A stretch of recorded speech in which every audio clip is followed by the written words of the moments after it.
This is StarTalk. Neil deGrasse Tyson, your personal astrophysicist. This is going to be a Cosmic Queries grab bag. And whenever you hear that, you know who's sitting next to me. Chucknice. Hey, that's right. What's up, Neil? All right. Grab bag, baby. The grab bag, baby. That's right. Used to be, I liked it when we were Galactic Gumbo. Okay. You know? So, what you got? This is Jordan Senerth. Greetings, Dr. Tyson and unnamed co-host, hopefully Lord Nice. All right. All right. Jordan from Boston here. I understand an object's mass to be the sum of its invariant mass, Yes. rest energy, Yes. and its momentum. Yes. A photon, because it has no mass, must then be pure movement, momentum, Sure. or energy. Mm-hmm. Okay. He says, are the gluon and the graviton then pure something else energy? Well, so the graviton is the particle version of a gravitational wave. Right. It's not been detected.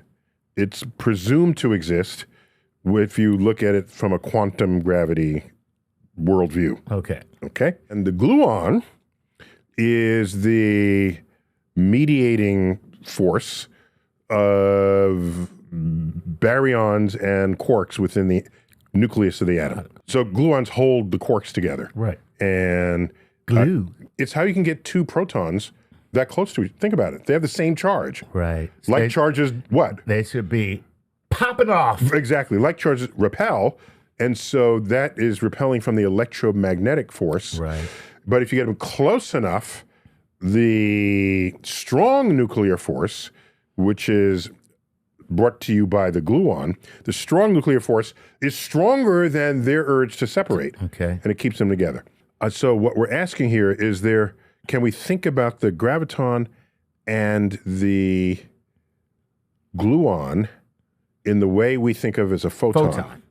So you think as a photon is pure energy, whereas the graviton is not. Right. That would be a particle. It'd be a particle. Yeah, and same with the gluon. Right. So we're stuck with the on suffix to the word, making you think that they would be the same thing. Right. But regardless, there's a mass equivalent of the graviton and the gluon. Right. You can always, even if it's just energy, you can figure out how much mass equivalent that is using what equation? E equals mc squared. Thank you.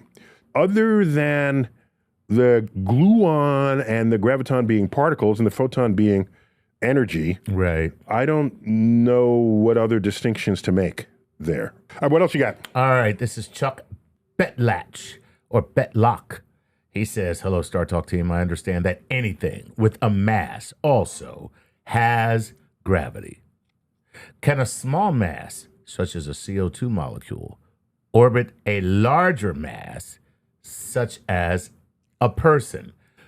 So he has localized gravity down to like objects. Yeah, the answer is yes. Okay. However, many particles have their own, when they're in a gas, they have their own motion commensurate with the temperature of that gas. Right. All right. So for many gases, their motion is so high that they would just escape the system. That's why the moon has no gas. Right. So, but if you want to just isolate a molecule, Right. then the answer is yes, it could orbit you. Right. You just give it the right speed, at the right distance, in the right direction, and there you have it. And you have that one molecule That's it. By the way, all the CO2 molecules in the air, they're not quite orbiting the Earth, but they're attached to Earth. So Earth drags them with it. Right. As it turns. Right. So, and then it's not escaping because there's gravity. Gravity is strong enough to hold the atmosphere. So that's not orbiting the Earth, but it's carrying it with us. Right.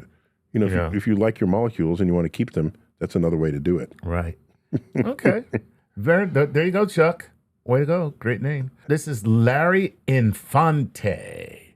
And Larry says, hello, Dr. Tyson and all. One thing that has bugged me about some sci-fi movies is their use of Earth's time. For example, they may use minutes, hours, and days, saying, "We'll be back to claim your planet in 24 hours." These apparently are some very hostile aliens. As they all that are. have come and As aliens want to be. And he says, if you had to create a system of time with no reference to a planet orbiting a star, how would you do that? Lorenzo Infante from San Antonio, Texas. Great question. So keep in mind, we evolved on a planet that has a 24-hour day-night cycle. Right. Since that is our biorhythms, who cares if you're on Earth or near the sun if you want to respect your biorhythms? Right. So go on a journey to another star, keep the 24-hour day. That's what we all have, internal cellular clocks that are our circadian rhythm. So whether or not you're around the time or not, you're going to your body's going to know 24 Your hours. body's going to know, and because we evolved in that state. Right. Now, from studies that I've seen a few decades ago, I haven't seen them duplicated, but I was intrigued. All right. They took people, put them underground, Okay. living underground. Chuds. You can't see day, night. They took all the clocks away. So they're just living there. Wow. And so I think they call that a casino. no windows, no clocks. No clocks. Underground. So again, this is a study from many decades ago, but they found that people naturally fell into a rhythm that was 25 or 26 hours long, Makes sense. not 24. Not 24. And then I thought about that and I said, that's why everybody's groggy when they wake up. Right. We need an extra hour. An extra 2 hours. Right.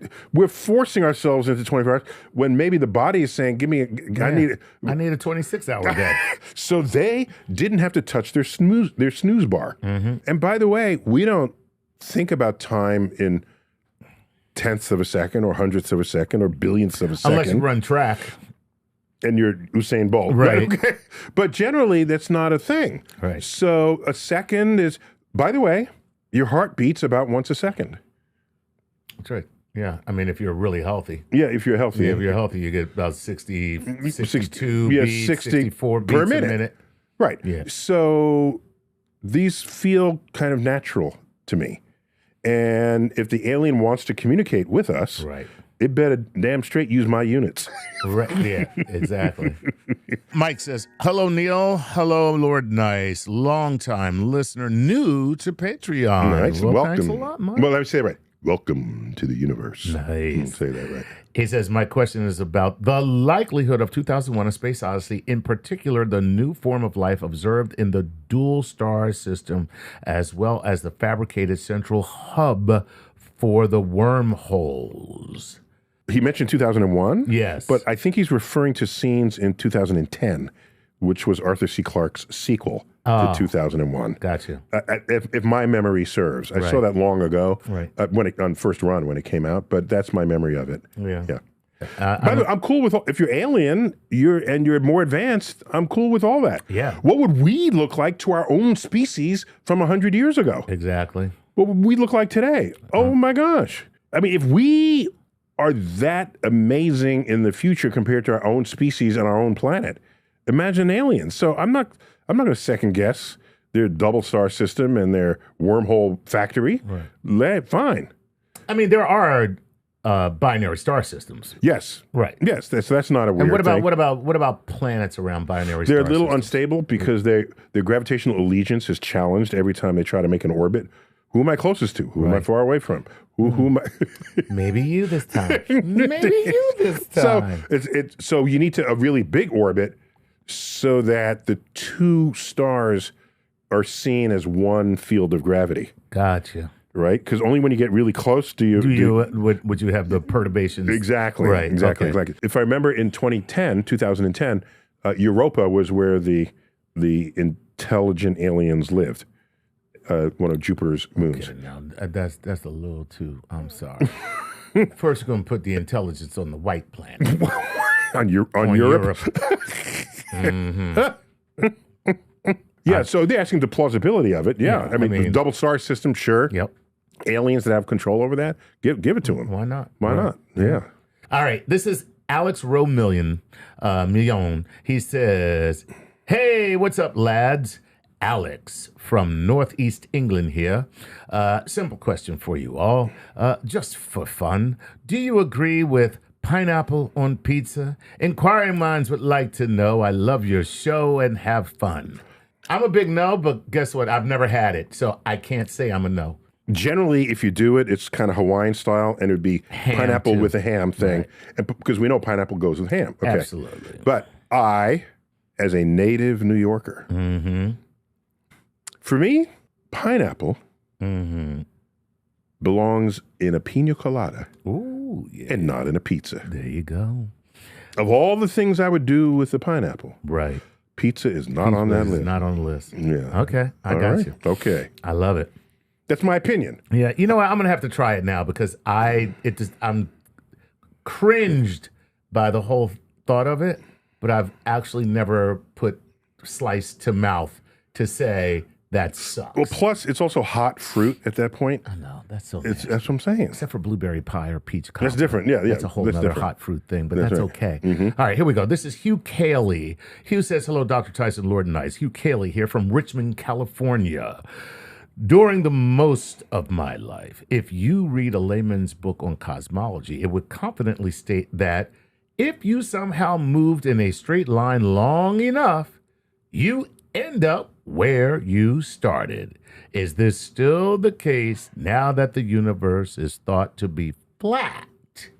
Thanks. So what he's remembering was not that statement given confidently. It was that statement given as one of the alternatives of what the shape of the universe would do for you. Okay. So I don't believe that was stated confidently. We didn't know, but we had the formulas to tell us what the universe would look like depending on if it was saddle-shaped, spherical, or flat. It turns out the universe is flat. Okay. So no, you don't come back to where you are. You don't come back. You don't come back. It's forever. You just keep going. Oh, by the way, and if it weren't flat and if it was positively curved, then the coming back happens because the universe would recollapse on itself. Right. And everything's back in the same place at the same time. So that's how you end up back where you are. It's that future space-time Right. trajectory that brings you back. Time would be in a loop in the case with the universe recollapsing. Right. All right. But how about just we are here? If we're in a spherical universe, you walk straight. Eventually, you come right back to where you started. And that's no different from walking on Earth. Right. Same difference here. Same difference. That's the wait. And when people say, where's the edge of the universe in that scenario, I'd say it has no edge. It's got to have an edge. It has no edge. Okay, where's the edge of Earth's surface? It has no edge. Okay. Right. Because it has, you can think of the edge as going up. That's a different story. As Carl Sagan said, Right. Earth's surface is the shoreline of the cosmic ocean. It's a three-dimensional shoreline. Here you go. Wait for the tsunami. It's going to be something else. Woof. Well, okay. And this is Joe Boone. And Joe says, Kia ora, Dr. Tyson. Oh. I am from New Zealand, and I have a question related to your explanation of time dilation. Specifically, that time does not exist at the speed of light.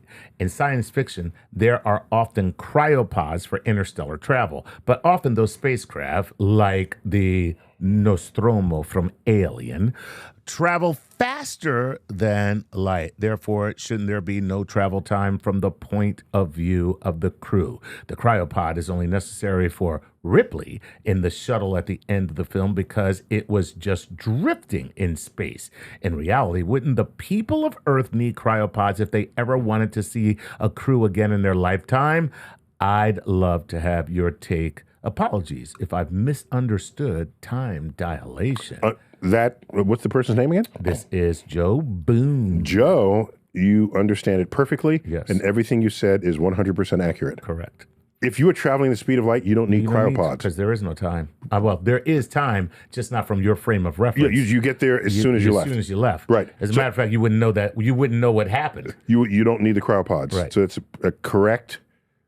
Just like a photon is born and dies the moment that it hits whatever Correct. it's hitting. Correct. And ideally, my detector at my telescope. Right. By the way, the reason you need a cryopod is because for storytelling purposes. Yeah. One, something always goes wrong with somebody's cryopod. That is how science fiction stories work. Right. You go into space and something goes wrong. Something goes wrong. So you need the cryopod as a mechanism for storytelling. To kill people. Right, exactly. To kill innocent people. So anyway. One other thing. There's, as far as we know, you cannot travel the speed of light if you have mass. Right. So that would put a kibosh on that whole idea. Right, yeah. But otherwise, yeah.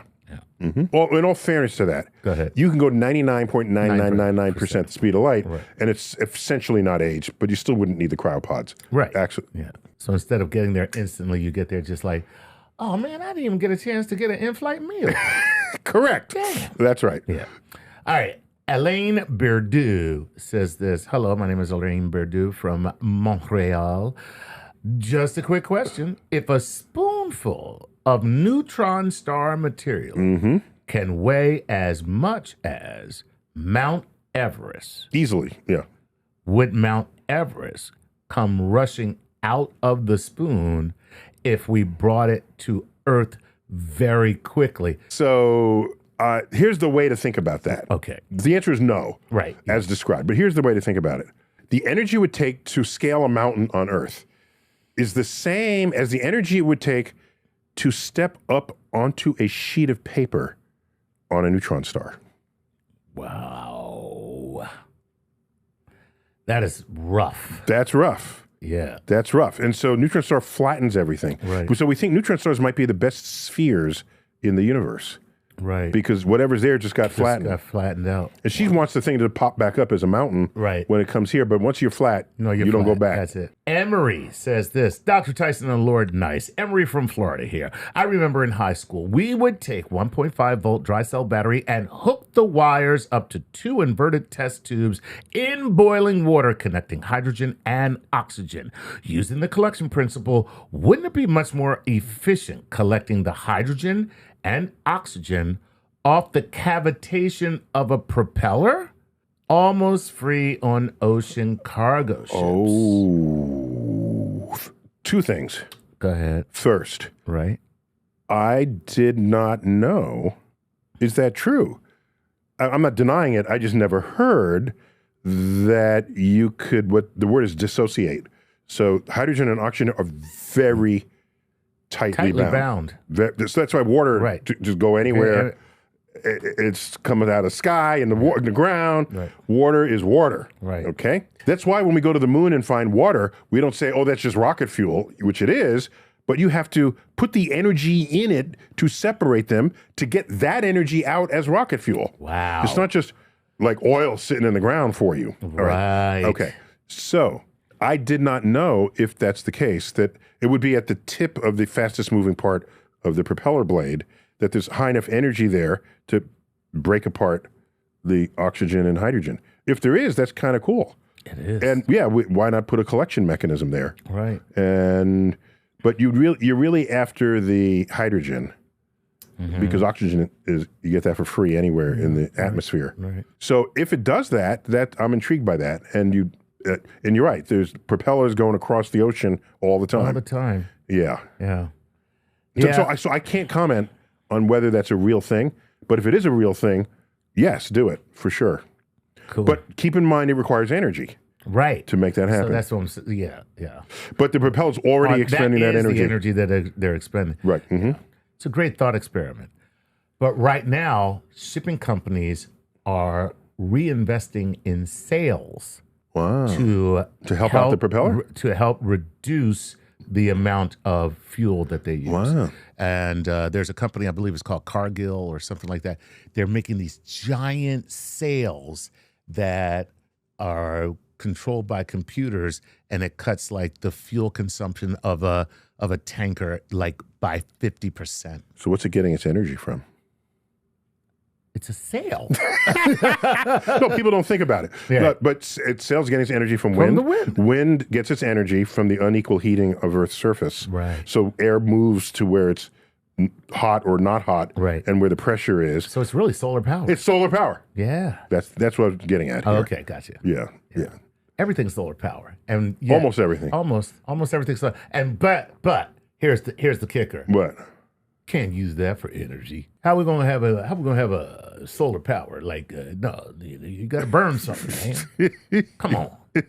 Anyway, this is Tom Isaac, and Tom says, "Hi, I have a question about the many worlds theory of quantum physics. The question is, if every quantum measurement causes the universe to split into multiple universes, where does all the energy and matter come from to create the new universes? It just materializes out of what?" Yeah, I can't comment philosophically on this. Okay. But I can comment from practical terms. All right. The many worlds hypothesis is an attempt to make rational sense of something that's otherwise completely irrational. Mm-hmm. It's to understand experiments in quantum physics. You invent a whole universe so that the other result goes into the other universe. That's the result that you didn't see, but might have seen, but didn't see. And okay, but I don't know what I can add or subtract from that. Because if you're going to create a whole universe, where does it get the energy from? I don't know. Right. Maybe they've thought about it. I don't know the answer. Okay. And I'm perfectly happy to say we forged our sensibilities, our senses and sensibilities on the plains of the Serengeti, trying to not get eaten by lions. And there's nothing about our primate brain that prepares us for quantum physics. So when quantum physics doesn't make sense, I recite the opening line of my book. The universe is under no obligation to make sense to you. Thank you. There you go. Thank you. Yep. All right. And by saying there's many worlds, you're forcing it to make sense to you, but it brings out other issues as well that go unresolved. All right. Yeah. So this is Mile Milkovsky or Millie Milkovsky. Or they didn't give you help in helping. Or some. That's weird. Okay. Millet sounds good. I like Millet, maybe we'll say. All right. So he says, "Hi, Neil and Chuck. My name is Mile." No. Oh, no. He gave it to me. He gave it to me phonetically, and I still can't say it. Oh, that's bad. God. Oh, that's bad. Chuck, I know. You can't pronounce the word nor the phonetic spelling of the word? No, I cannot. Mile. Okay, Mile, I'm going to go with that. From Macedonia, Balkan, Europe. Okay. He says, Neil, in your last book, To Infinity and Beyond, in the chapter To the Edge, do you mean that when we talk about the expanding universe, we are referring to the observable universe expanding? Yes. I thought that when everyone talks about the universe expanding, it's about the total universe expanding. It's also that. Please explain what I'm doing wrong. No, you're not doing anything wrong. No, you got it right on both accounts. Both counts. The expansion of the universe is the entire universe. Right. But when we speak about it in practical terms and what your telescope can see, and we see, quote, the edge of the universe with your telescope, that's the observable universe. Right. But I myself as well, have been a little sloppy there, distinguishing the universe from the observed universe. And I get a little sloppy. I ask forgiveness there. The whole thing expands. Right. But the part that's expanding that matters to us is within our horizon. Right. All right. Mm-hmm. Okay. This is Trisha Lynch, who says, "Hi, Dr. Tyson and Lord Nice. This is Trisha Lynch from Beaverton, Oregon. What would happen if the Milky Way galaxy stopped rotating, both suddenly or gradually?" Wow. Thank you for everything that you do. I think I drove by Beaverton, Oregon. Oh, really? Last year. Oh, okay. Or earlier this year. No, is it that kind of place? You just got to drive by. No. Oh my God, what's that over there? No, I was Beaverton, Oregon? visiting Ashland, Oregon. Oh, okay. And I think Beaverton is somewhere in the area there. Okay. And I went to see the Shakespeare Festival there in Ashland, Oregon. Oh, wow. Look at that. I'm just saying. Now, I forgot the question now. What was it? So, basically, she's saying if we stopped our little spiral galaxy from spiraling, either very quickly or slow down to a stop, what would happen? Oh, that's a good one. Okay. The fact that we are rotating is the only thing preventing us from falling into the central black hole. Wow. So at the center of our galaxy is a black hole. Yes, and if we stopped rotating, Right. it means we're no longer orbiting That black hole. the black hole, and so we just descend. Damn. Everything in the galaxy would fall into the black hole. Wow. Everything. That's right. That's By the way, it's no different from saying, here's the space station. Let's just stop it in its orbit. Right. What's it going to happen? What's going to happen? It'll It'll fall right out of the to sky. the earth. Right. Yep. Yes.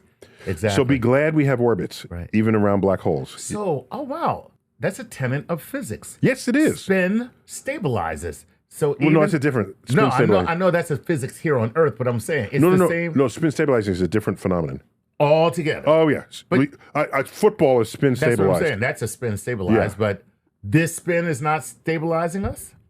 It's What I'm doing is interpolating. okay. I'm It's preventing us I'm from affixing falling one to into the other. middle. It's Okay. preventing that. It's just preventing. Our sideways motion. That's correct. okay. And you can say, oh, look how perfectly the galaxy so wait a is. minute. See, you said it differently now, and that's the difference. It's not spin; it's sideways motion. Well, it's orbiting. It's Right. an orbit. That's what an orbit is. Yeah, Sideways motion. Correct. Right. Correct. So yeah. So we're falling around a black hole right And by the way, any matter that was there that didn't have the proper speed, Right. it fell in Fell in. already. Right. So we're actually falling. We just have sideways motion that keeps us from going in. Correct. There you go. I got you. You now. got it. I got you. Okay. Cool. Great And question. if it Tristan. slowly came to a stop, Right. then slowly the orbits would just sink in Right. until it came to a stop, and then everything would just And everybody rapidly will fall. run. Right. Yeah. So, damn. Slow. Yeah. So one's a slow death. There you go. Monopoly World wants to know this. To whomsoever it may concern, Ooh. he says, please explain the Casimir force.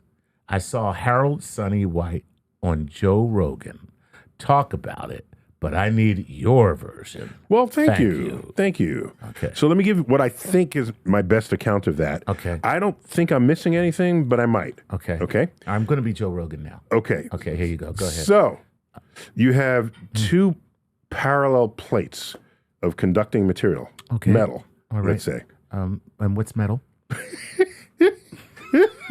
Metal conducts electricity. Okay. All right.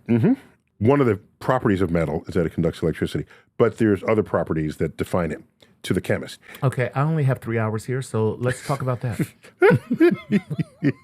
So All right. Go ahead. two plates, very flat metal plates, Right. and there's air in between them. Okay. So why don't I evacuate the air so that there's nothing going on, Nothing between them at all. nothing between them, okay? There's no vibrations from the molecule. Okay, so there they are. Now there's a vacuum between them. And I just slowly bring them closer and closer together. There is a distance within which they will feel an attractive force and pull together. And pull together. As a Casimir force. Correct. Right. I think this is correct. The interpretation is it is so close that the particles on either side of the vacuum, we're now so close to each other that the distance between them rivals the wavelength of the particles in the parallel plates to begin with. Okay. The distance between them Between the two plates. rivals the wavelength Right. of the particles That comprise the that plates. comprise. Oh, okay. So you're now contained within a wavelength of the subatomic material. Oh, that's freaking Yeah, amazing. it's freaking right. The fact that someone would even do that experiment and find that that's the result, right. that's crazy. That is incredible. So that's the Casimir effect, and it's a purely quantum mechanical phenomenon. It doesn't have an analog in classical physics. Right. Yeah. That is really, I got to tell you, some of the freakiest crap right now as I'm thinking about right now. That is really freaky, man, because there is nothing between them. Yes. But what you're saying is the wavelength of the particle now becomes like a pressure. Yes. And that pressure of the wavelength of the particles itself, even though there's nothing between them, Right. creates this force that mimics magnetic attraction, Yes. but it's not magnetic attraction. It's not. It's Correct. the two coming together. Now, That's I'm just thinking about this out loud. freaking crazy. No, it is. It is. I love it. If I got something wrong in that explanation, it might not be the particles on the plates. It could be the wavelength of the virtual particles that exist in the vacuum. In the vacuum itself. That's between them. Well, yeah. But it's a It sit's wouldn't phenomenon. make a difference. It's the same principle It's no matter principle. what. It'd be the same principle. Whether you got that part right or not, it Yeah, doesn't yeah, make a okay. difference. We're talking about the phenomena itself. Yes. That's amazing. Yeah, it's just a whole new phenomenon. Gosh. Yeah, I think he won a Nobel Prize. So that's a testament to people asking questions and doing experiments. It really is. Yeah. Wow. Scott W. Peterson says this. On a recent episode, Dr. Tyson corrected the movie idea about the density of objects in the asteroid belt. Yes. We just go through, don't have any constantly twists and turns to avoid things. Related, if the asteroid belt ever got it together, how large an object would it be? In other words, would we have another planet, or would Neil end up putting it in the dustbin like Pluto? People still haven't gotten over Pluto. No, they never All right, so a will. couple of things. All right. If you look at the distances between the planets, Mercury, Venus, Earth, Mars, Jupiter, there's a huge gap between Mars and Jupiter. Okay. And people are saying, there should be a planet there. Right. Let's look. This is in the 1700s. Let's look. There's got to be a planet there. And we discovered a planet there. We discovered planet Ceres. And then Pallas and Vesta and Juno. The first 4 planets discovered in the asteroid belt. If you look up in 1805 textbooks for how many planets there were in the solar system, it was Mercury, Venus, Earth, Mars, Jupiter, Saturn, Uranus, Pallas, Vesta, Juno, and the fourth one. I forgot what. So they would count as planets until we said, wait a minute, they're all in the same place, and they're kind of different, and they're really small. They're kind of rocky. They're not planets. They're asteroids. They're star-like. Asteroid. Oh. Star-like. Star-like. Because they're tiny dots of light, just the way stars are, except they have nothing to do with stars. People presume there's a planet there. They found these fragments, and they're very excited about that. However, if you take all those fragments and glue them together into one object, you get something about 5% the size of the moon. So It's an excellent question. It's a great question. So it's basically just it's trash. It's just leftover trash from the creation of our solar system. Yes. That's all. Yes, that's what debris. Debris. Yeah. Okay. Excellent. All right. This is Rye Guy. And Rye Guy says, greetings, Dr. Tyson and Lord Nice. Rye Guy here from Arlington, Virginia. Is it possible that space and time existed separately to one another prior to the Big Bang, and the Big Bang is the result of separate dimensions violently merging? Are there any signs we could theoretically look for to confirm that as our origin story? Is there anything that exists that would explicitly disprove that possibility? So this which possibility again? The possibility that space and time separate. itself were separate. We're separate. The Big Bang itself fused Okay, them, and yeah. now they're inexorably tied. But you have never noticed a time unless you were at a place. Right. And you've never been at a place without having noticed a time. Right. So why should we believe they were ever separate? What would it even mean For them to be separate. to be separate? It's not clear. Well, I think what he's getting at, because we've talked about this before, in a higher dimension, we're free from the constraints of time in Yes. this dimension. Yes. So what he's saying is it possible that this is some kind of derivative of that higher dimension where we're free from time, Okay. and now we're bound by time? Yeah. So I can't imagine a higher dimension where you can move freely in the time coordinate. That's what you're talking about. Yes. Yeah. And so that's a good fact if we lived in a place such as that. Right. I got to quote Einstein here. Go ahead. Time is defined to make motion look simple. Damn. Einstein was gangster. Time was defined to make motion look simple. That is so profoundly simplistic that it's scary. Yeah. Yeah. And the scary part is that it might be correct. Yeah.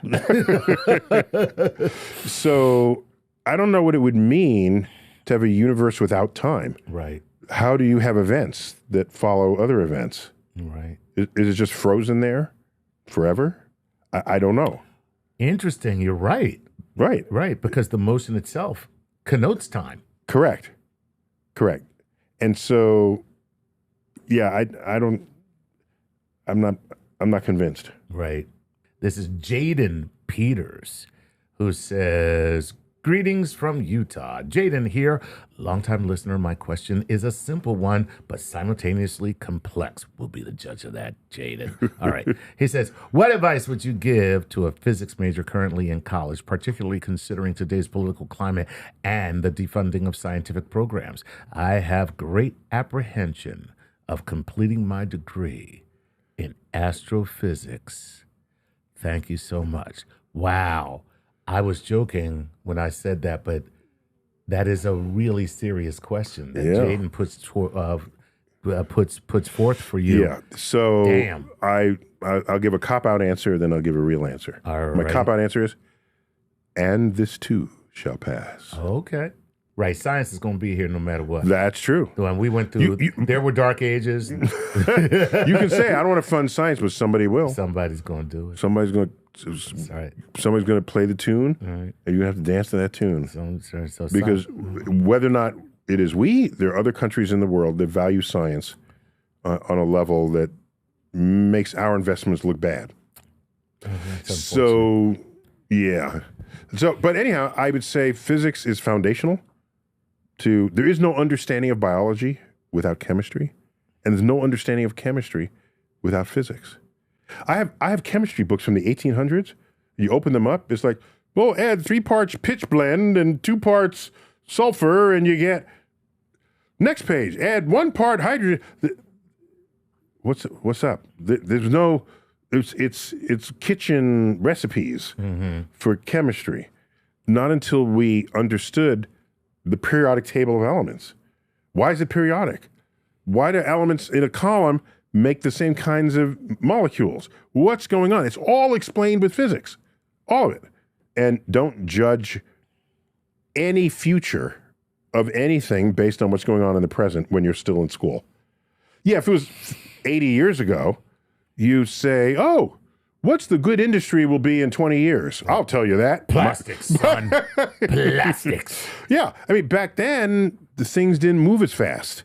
So your whole career could be planned out and you'd know exactly what you'd be working on. Today, I mean, oh my gosh. Right. I think we're good there. Yeah, man. That's great advice. Science is going to be here no matter what. So especially physics. And physics. So stick with physics stick with it. And go for it. Then, as a physicist, you understand matter, motion, and energy. And there's nothing going on in the world that doesn't tap at least one of those 3. There you go.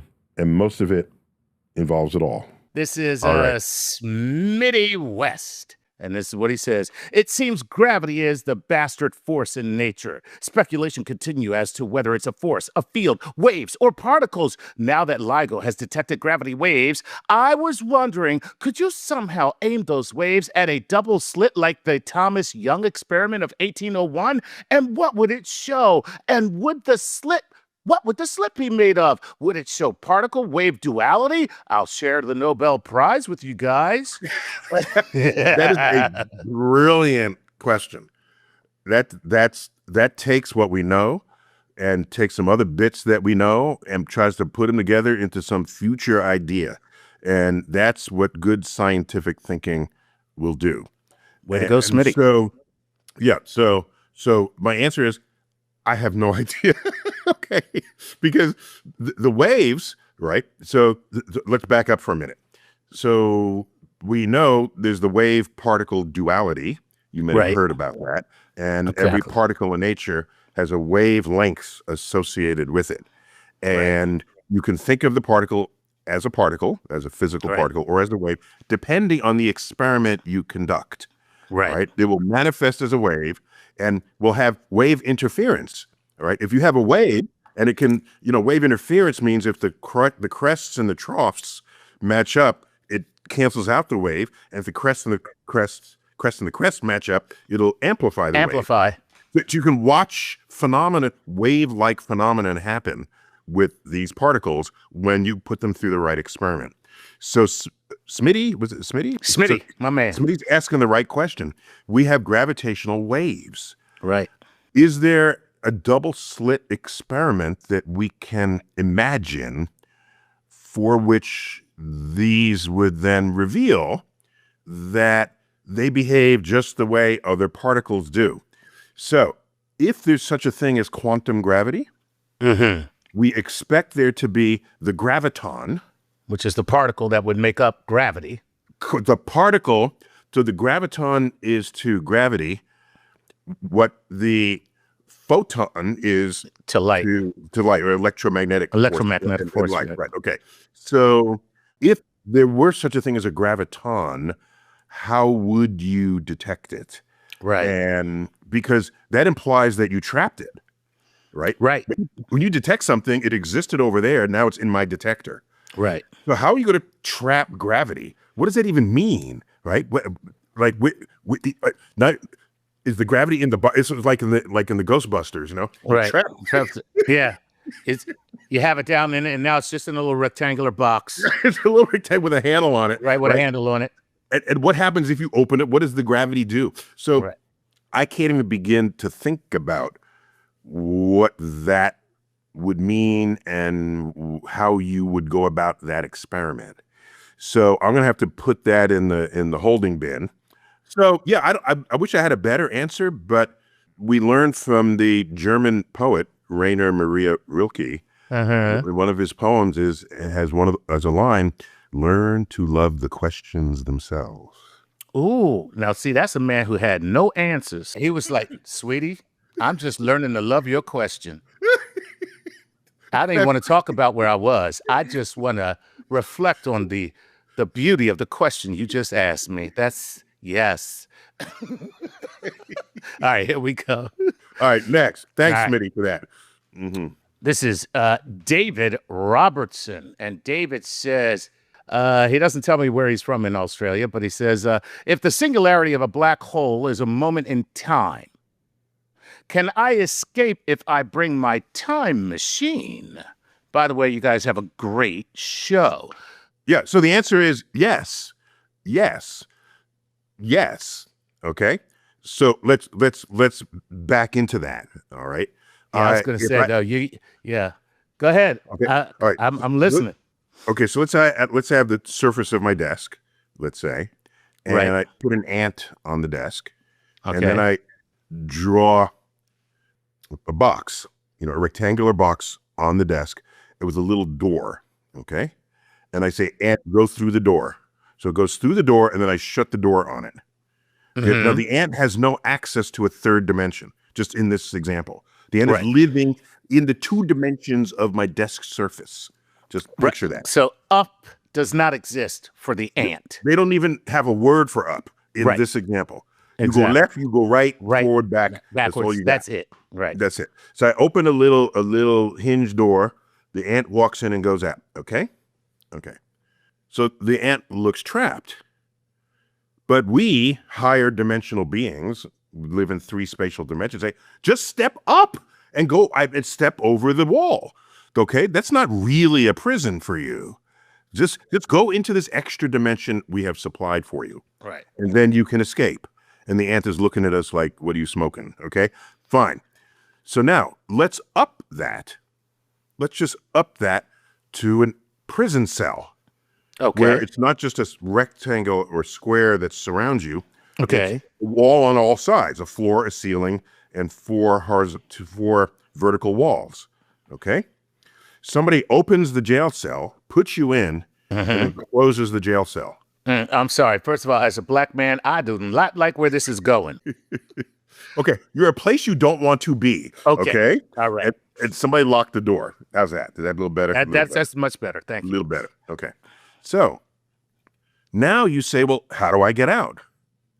Well, a 4th dimensional person will just say, step into the fourth dimension. Right. That's the way which arguing with the ant to step into the third dimension. You say, I don't have access to the fourth dimension. I Right. don't even know what that means. I don't know what your word for up means when that takes you into your fourth dimension. So we can say that. All right. Now, you've all heard that time is a fourth dimension. Right. You've heard that. All the time.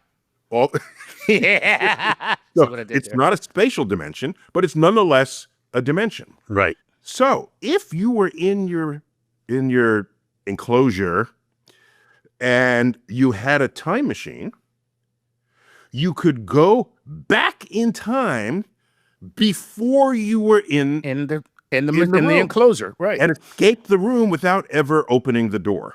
Look at that. Okay?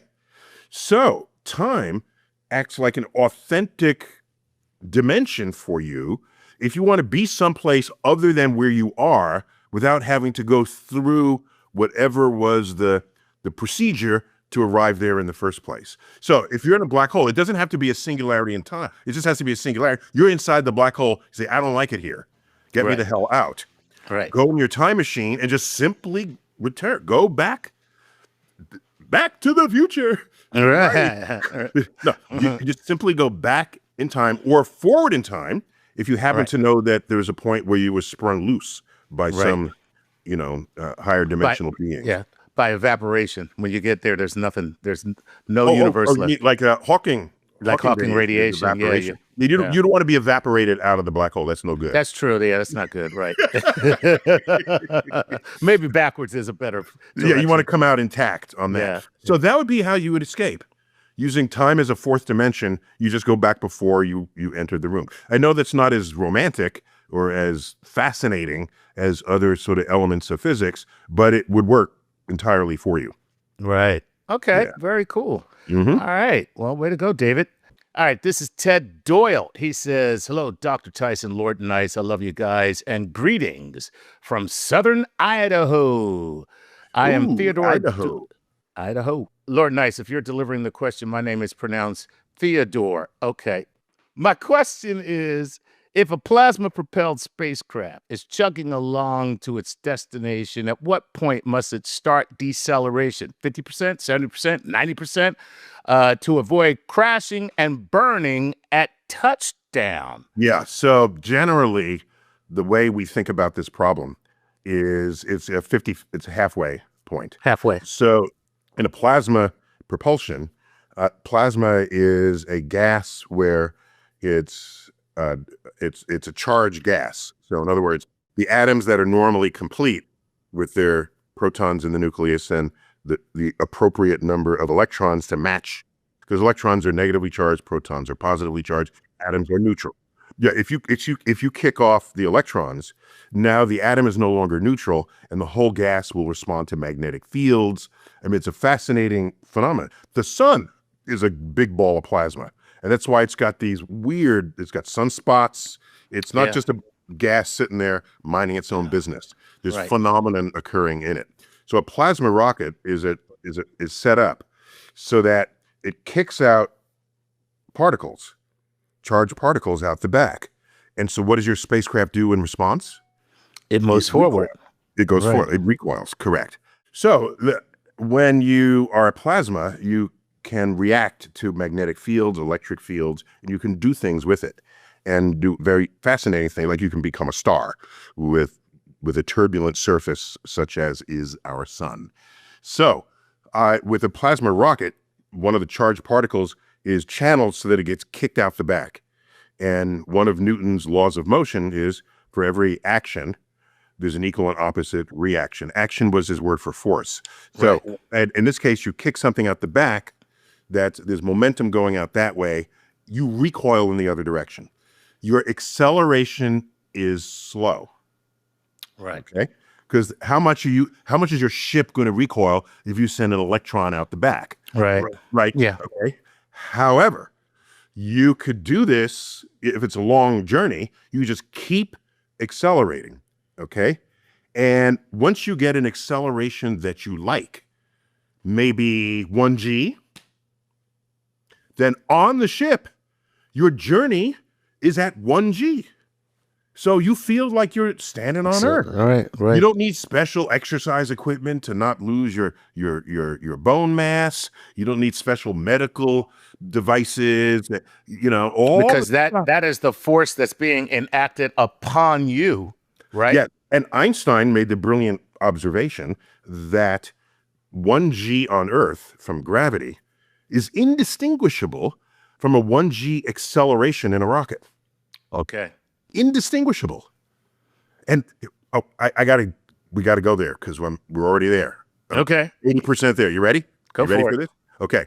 So if you're in a rocket and you're accelerating, it means every next moment you are traveling faster than the previous moment. Right. So a constant acceleration means your speed is increasing. The entire time. The entire time. Okay, Right. so now watch. So if you take a beam of light and turn it on one side of the rocket and have it just cross the rocket, okay? You'd say, well, if the rocket isn't moving, it'll just go exactly across to the other side. Take a laser, just go straight line. But if the rocket is accelerating, it means the rocket is moving faster by the time the light got to the other destination than it was when the light was emitted. Mm-hmm. Which means the light will not hit the spot directly across where you turned on the laser. It'll hit slightly below because the whole rocket was accelerating. Moving. It was moving. Okay. Einstein said, that's interesting because if accelerating a rocket is physically and mathematically and cosmically the same as gravity, then gravity ought to bend the path of light. Damn. Wow. I mean, that's a serious leap. Yes. It's called the equivalence principle. Lovely. The equivalence of gravitational acceleration and physical acceleration through space. Wow. So I had to go there because we were too close to. There's some low hanging fruit. That's a good thing. It's a good thing to go to. Yeah. So that was the equivalence principle in 1915 that Einstein put forth to become the foundation of the general theory of relativity. All right. So now watch. So here we are. So you get up your acceleration until you're going at 1g. Okay. And so you're living on the back end of the rocket. Okay. So all your couches and beds and things are up against that's where you're not on the sides because it's not a rotating rocket. Right. Okay. It's not like, you could maybe, but if you're moving the whole thing and you're accelerating it, you're going to feel that. And so you're going to be walking around in the bottom of the rocket. Right. So the way we generally think of this problem is you accelerate at 1g half the distance. Right. Then you turn the ship around and decelerate at 1g. Okay, because for the other half the distance. And a deceleration is the same as an acceleration. You're just now walking on a different side of the ship. Right. Okay? And there you have it. And you get to live in 1g the entire way. And by the time you get there, you would arrive at zero velocity. Okay? Right. Because now you're slowing down with 1g acting in the opposite direction it was before. So that's how we would think of these long trips with the acceleration that builds. Yeah, and that's a really cool thing, and it's and you arrive at zero velocity. Yeah, there's the whole trip is symmetric. There's a show, I think it's on Amazon, I'm not sure, but it's called The Expanse, and they make very good use of that principle in the show. Oh, they show. I've seen Expanse. Let me go back and remind myself of those moments. When you watch it, there's a lot of good physics in The Expanse. It is, and one of the great physics points that they don't ever acknowledge, but they show is a ship going towards a planet, and you're looking at the rockets in the front while it's going towards the planet. Yes, because it's slowing down the whole time. Correct. And you see ships turn around to reorient their rockets. Exactly. And you know what else they get correct? If you're in a 1g acceleration, you are not weightless at any time in that ship. Okay? Exactly. Whereas in the movie Ad Astra with Brad Pitt and Tommy Lee Jones, okay, just everybody in space was weightless even when they were firing their rockets. Everybody just floating around. I said, dudes, come on. please, please take some lessons from The Expanse. Oh, man. So in The Expanse, just to catch people up, it's a futuristic tale where humans have populated the solar system. Yeah. And evolved in those and we're various still places. awful. Then we're still...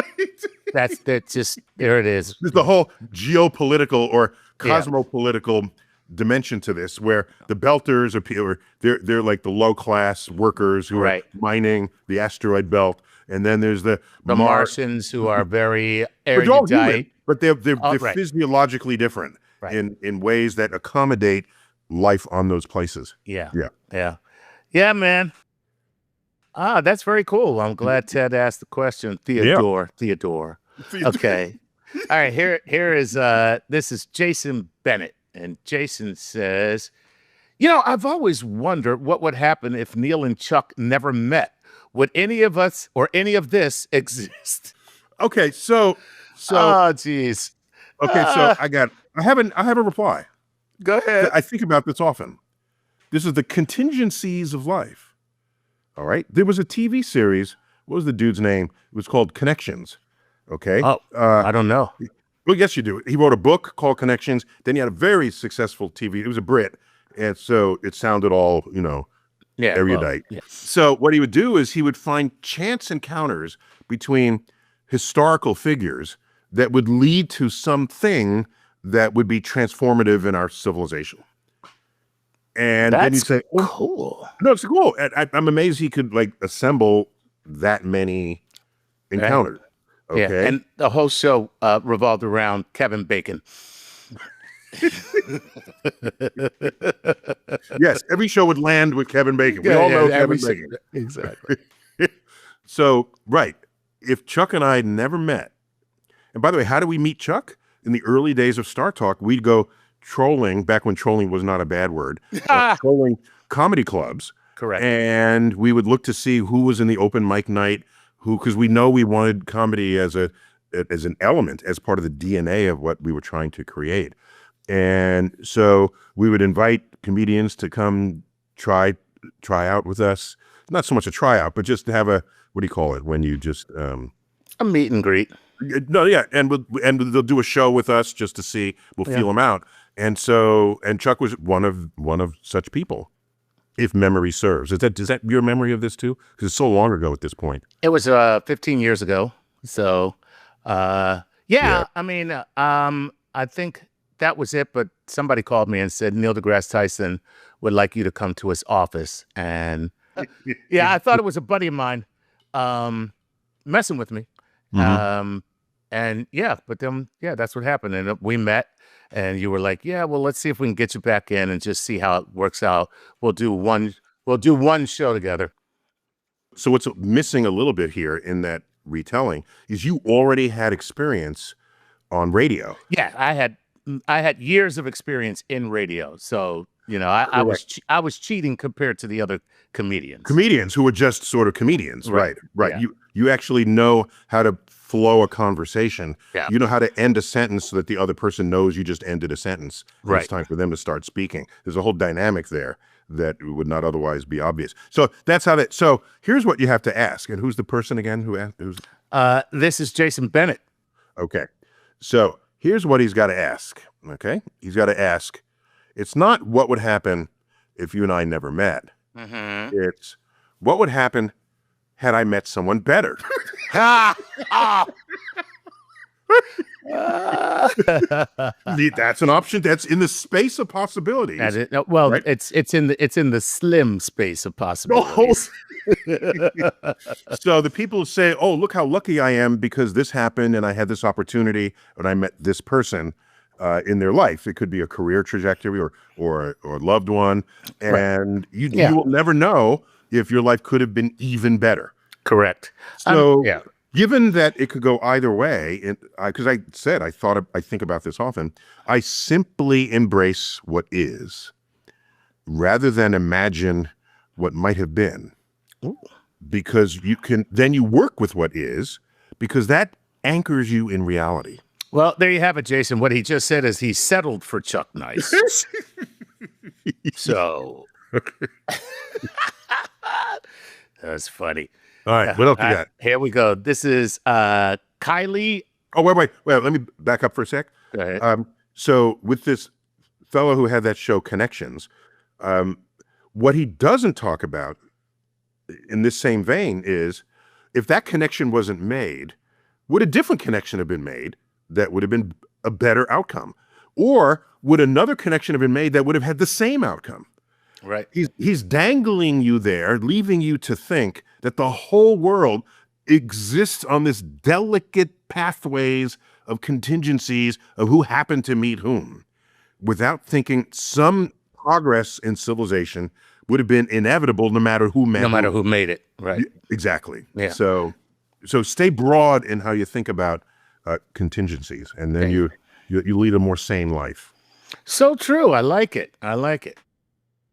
This is Kylie Roning, who says, hello, Dr. Tyson, Lord Nice. Kylie from Kenora, Canada here.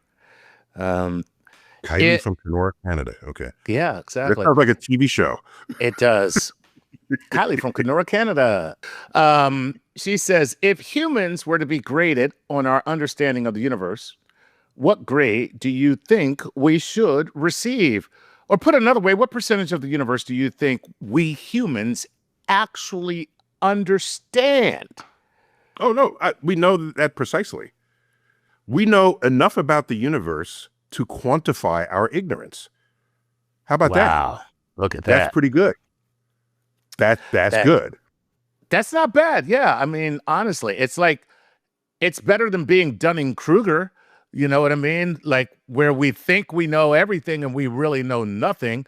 We know enough to know that we are dumbasses. So that's pretty good. Okay. So we now, by the way, we're still making discoveries, of course, and we're looking for a cure for cancer. So there are frontiers even within the realm of what we know. So I'm going to quantify our ignorance in a more profound way than just simply, do we know how to cure cancer? Okay. The fact is, we know that there's a thing called cancer, and it does what we don't want it to do in our bodies, and we have top people working on it. That's a frontier, but that's not the frontier I'm talking about, because all of that is operating within the laws of physics, chemistry, and biology. Okay? Mm-hmm. All right. So now, if you look at everything that we have mastery of, you know, the molecules and atoms and gravity and all of this, okay? And you look at what's driving the universe, everything you learn about in school in science, like I said, the laws of physics, chemistry, biology, evolution, planet forming, star forming, all of this is 4% of the universe. Wow. That we see things going on in the universe, we can measure them, and we have no idea what it is. And I'll tell you, we know it is. It's dark matter and dark energy. That's it. That's it. Those two things are operating on our physical universe, and you can sort of weigh them, if you like, as to what is how consequential are these things in the universe that we call dark matter and dark energy. It is 96% of what's driving this universe, and we have no idea what's causing it. But the 4% we do know, that's life, that's civilization, that's transportation, that's skyscrapers, that's dams that we build. All the rest of that, it's agriculture. It's all the rest of that are the laws of physics that we know and understand. And so who knows what kind of profound advances will come about once we know 5%. That's when we'll be smart. So here's an interesting thing.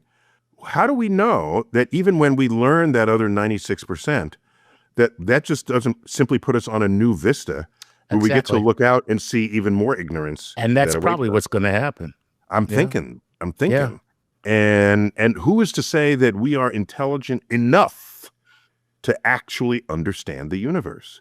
Here we are, human beings evolved on the plains of the Serengeti, just trying to not get eaten by lions. So we develop a sensibility for that.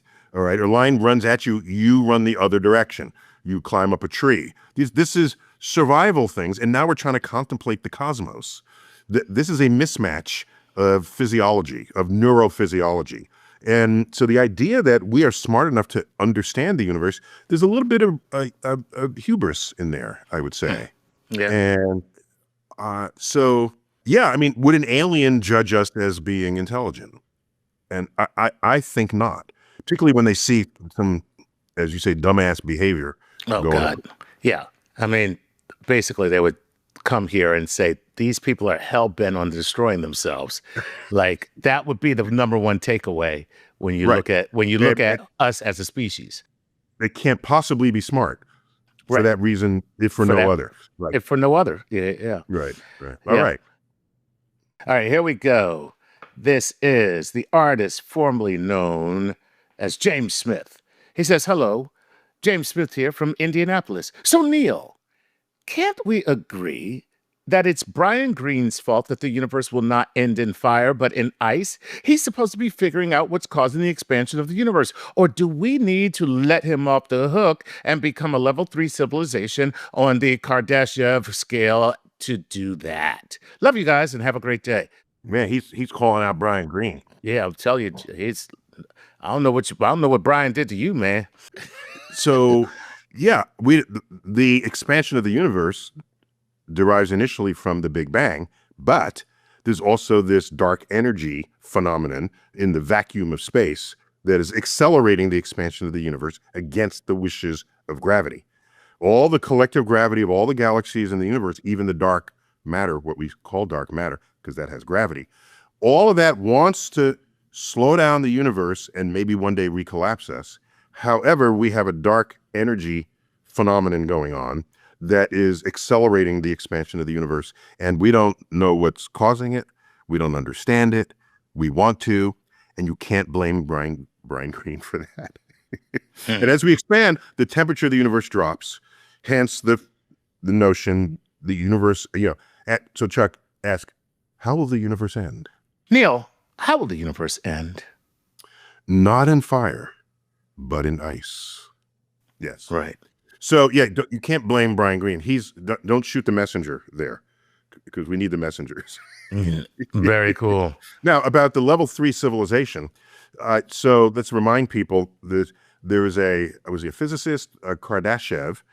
So Kardashev he thought about and wrote about levels of civilization measured not by how smart you are, not by how nice you are, but by what means of energy do you command, do you control. Wow. Okay? And a level 1 civilization controls all the energy manifesting on your home planet. So that would be like the hurricanes and the tornadoes and the earthquakes and the tides. We would somehow find a way to tap that energy and harness it. To harness it for our own means, for our own diabolical, for our own means. That'd be a level 1 civilization. A level 2 would capture all the energy from its host star. We capture some of it with our solar panels on the roof or whatever. Right, exactly. But sunlight is hitting every square inch of Earth's surface. Okay. When it's not hitting our surface, it's hitting the tops of clouds.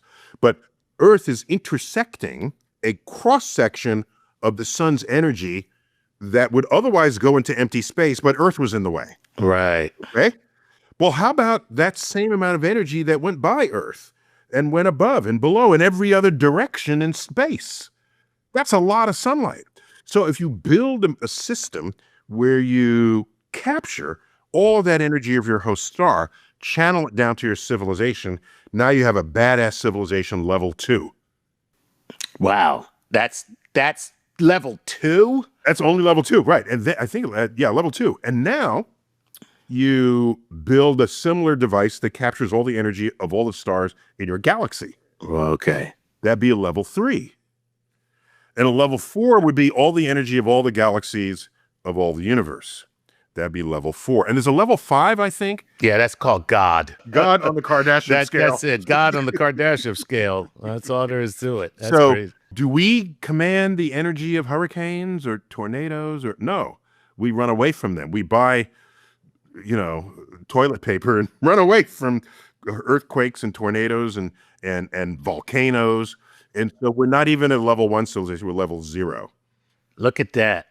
Yeah, we're number 0. Yeah. So if we control all the energy of all the universe, maybe even the dark energy, then we can control the expansion of the universe. Right. For our own needs, for our own desires. Yeah, that's too much power for anybody to have, especially us. No, but that'd be the future where you have wars between the universes in the multiverse. That's true. Yeah. I don't, I'm not joining that army. I don't care. I'm not doing it. But at that point, all the life forms in our universe would be aligned with each other, because our enemies would be whole other universes if we're all level 4 civilizations. Yeah, but, the way it normally works is you're working with the people to defeat a common enemy while you're plotting to destroy them as soon as you defeat the common enemy. That's the playbook. That's the playbook, So, yeah. The human playbook. Yeah. But here would be interesting. You know how to mess with another universe? If you have the power, maybe level 5 power, to change the laws of physics. Okay, now you're just diabolical. No, think, because if you just slightly change the charge on the electron, then all solid matter would just disassemble. Oh, you just Thanos a whole universe. Oh man, that's crazy. That's insane. By the way, I don't generally have those. I'm a peaceful person. This is that question drove me to these insane thoughts. Yes. So Chuck, time for 2 or 3 more. So what do you have? All right. Here we go. This is Isabella. She says, hi, Dr. Tyson and Lord Nice. Isabella and Sierra from Ogden, Utah. Our question is, what would our solar system look like if we had an extra planet, either terrestrial or gaseous? And what would the implications of this be? Can a planet that can't be demoted, R.I.P. Pluto, 1930 to 2006, thanks to Neil Tyson. Implicate me that way? I was an accessory. I didn't pull the trigger. All right. So anyway. But I did drive the getaway car. So Planet X, I mean, a couple of things. I kind of feel like we get this in the news every once in a while. Okay. Here's my colleague who works just up on the 6th floor of the Row Center. My office is on the 5th floor, which is not where I am right now. I'm in a hotel in Los Angeles. Steve Soter, who, by the way, co-wrote the original Cosmos with Carl Sagan and the first of my 2 cosmoses. He co-wrote those, okay? Wow. Brilliant guy. Brilliant in history and science, and he's fundamentally a solar system guy. He wrote a research paper that demonstrated that the planets we now have, Mercury, Venus, Earth, Mars, Jupiter, Saturn, Uranus, and Neptune, in their locations, is the maximum number of planets you can fit into the orbital space of this solar system.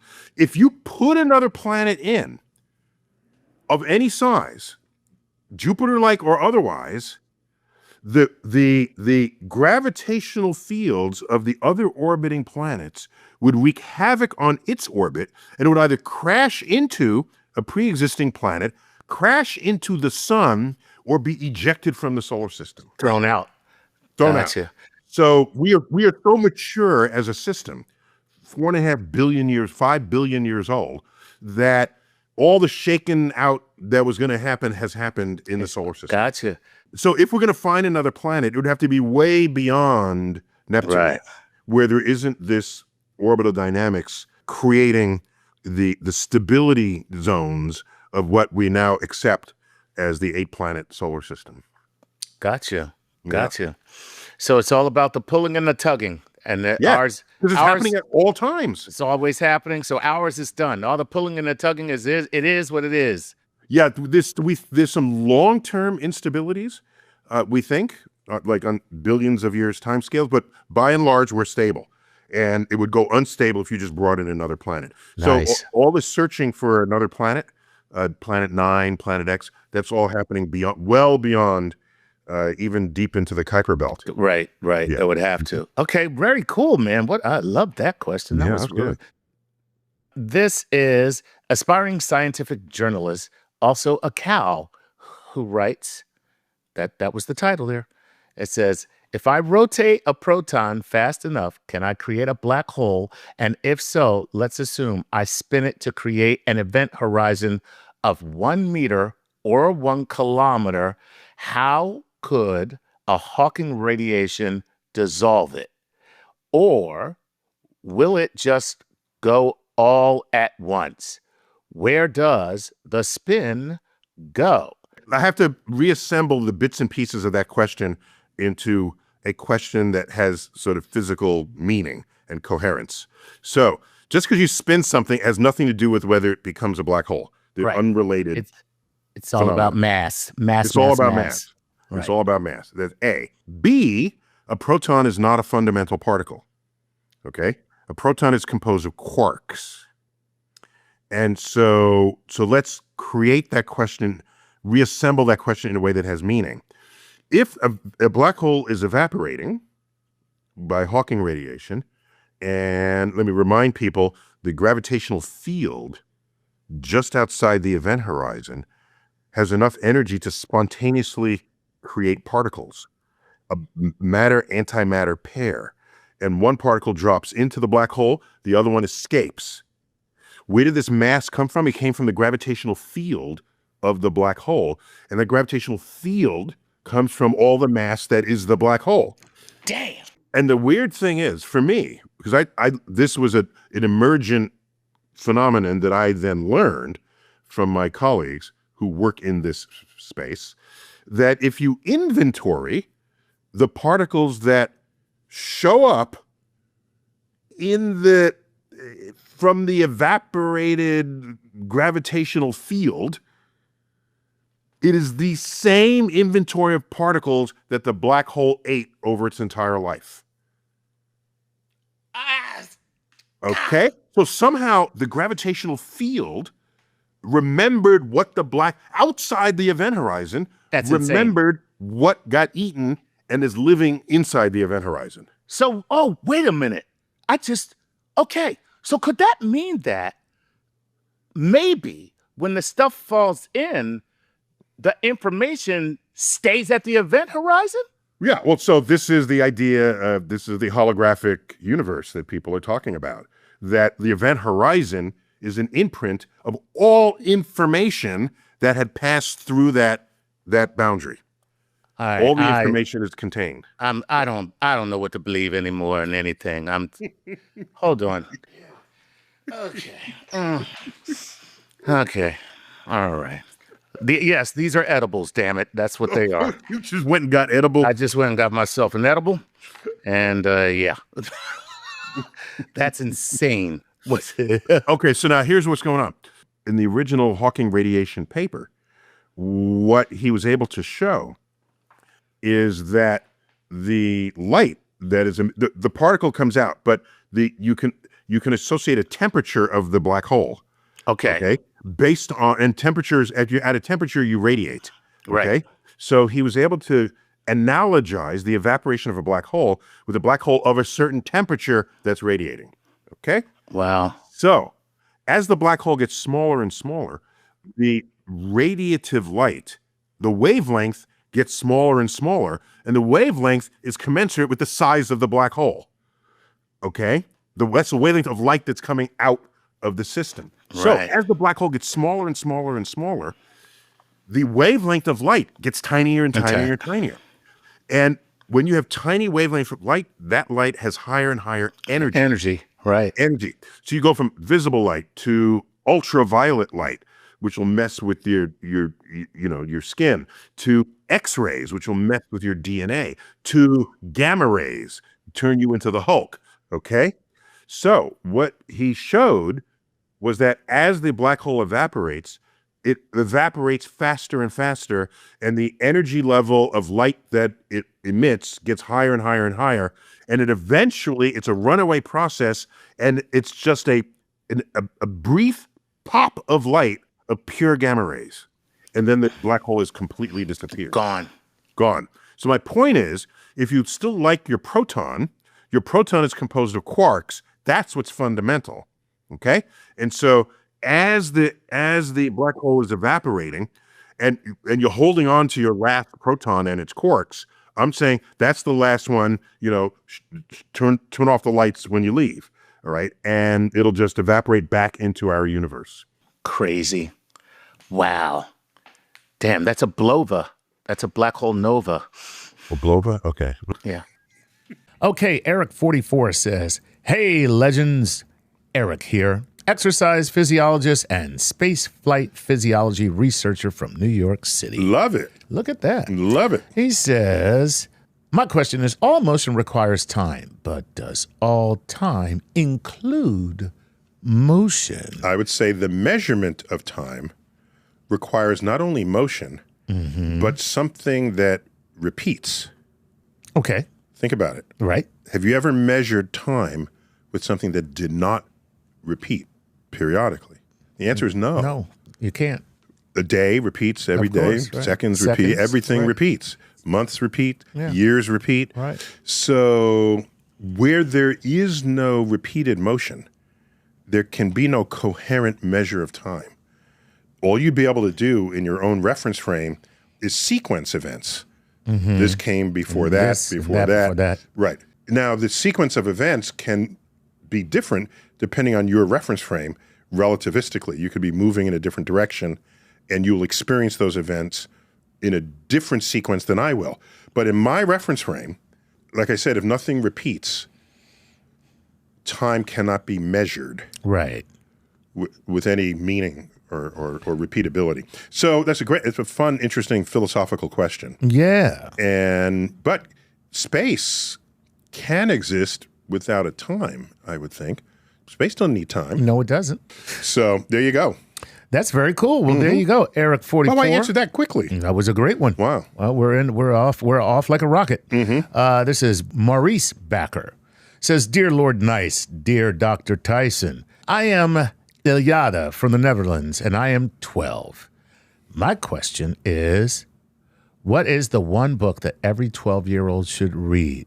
And my name is pronounced Elida. Oh, okay. So I'm very biased here because I only write books that I think people should read to get them enlightened about the universe. Okay. And I find gaps in the publishing landscape. All right. Scientific landscape. I say I'm gonna bridge that gap. I'm gonna put something there. I'm gonna put something there. Right.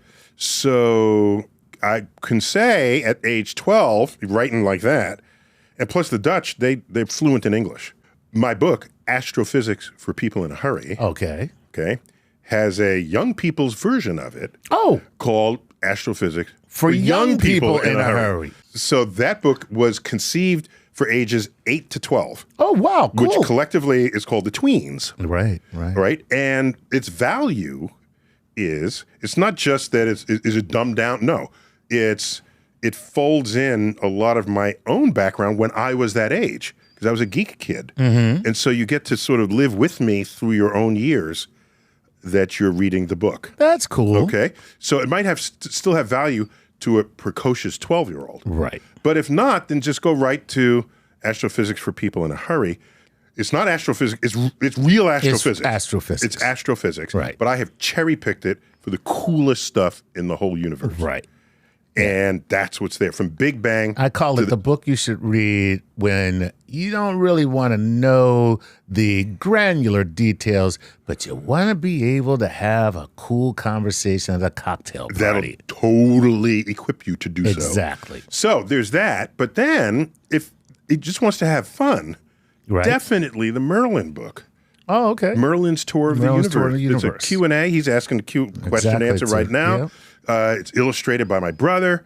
Oh, cool. It's just I think it's a fun book. Here's Andrew Bowen. I'm riding at the edge of our universe since the Big Bang and moving with the expansion. What does it look like when I'm facing back at us? And what does it look like when I'm facing outward ahead. It looks just like it does here and now.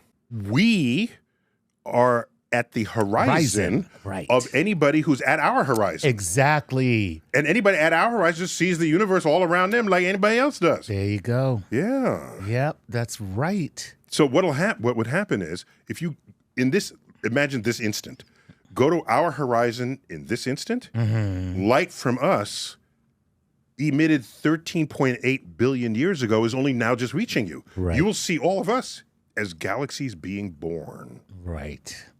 So this would be your horizon. That's what it is. That's how that works. So yeah, that's so cool. We are all equally as far away from the origin of the universe as each other. It's like being in the middle of the ocean. Yes. Yes. Yeah. You go to your horizon, you're still in the ocean. You're still in the ocean. Right. That's so cool. Wow, great question, Andrew. I love it. Oh, by the way, we don't know how far the universe extends beyond our horizon. Right.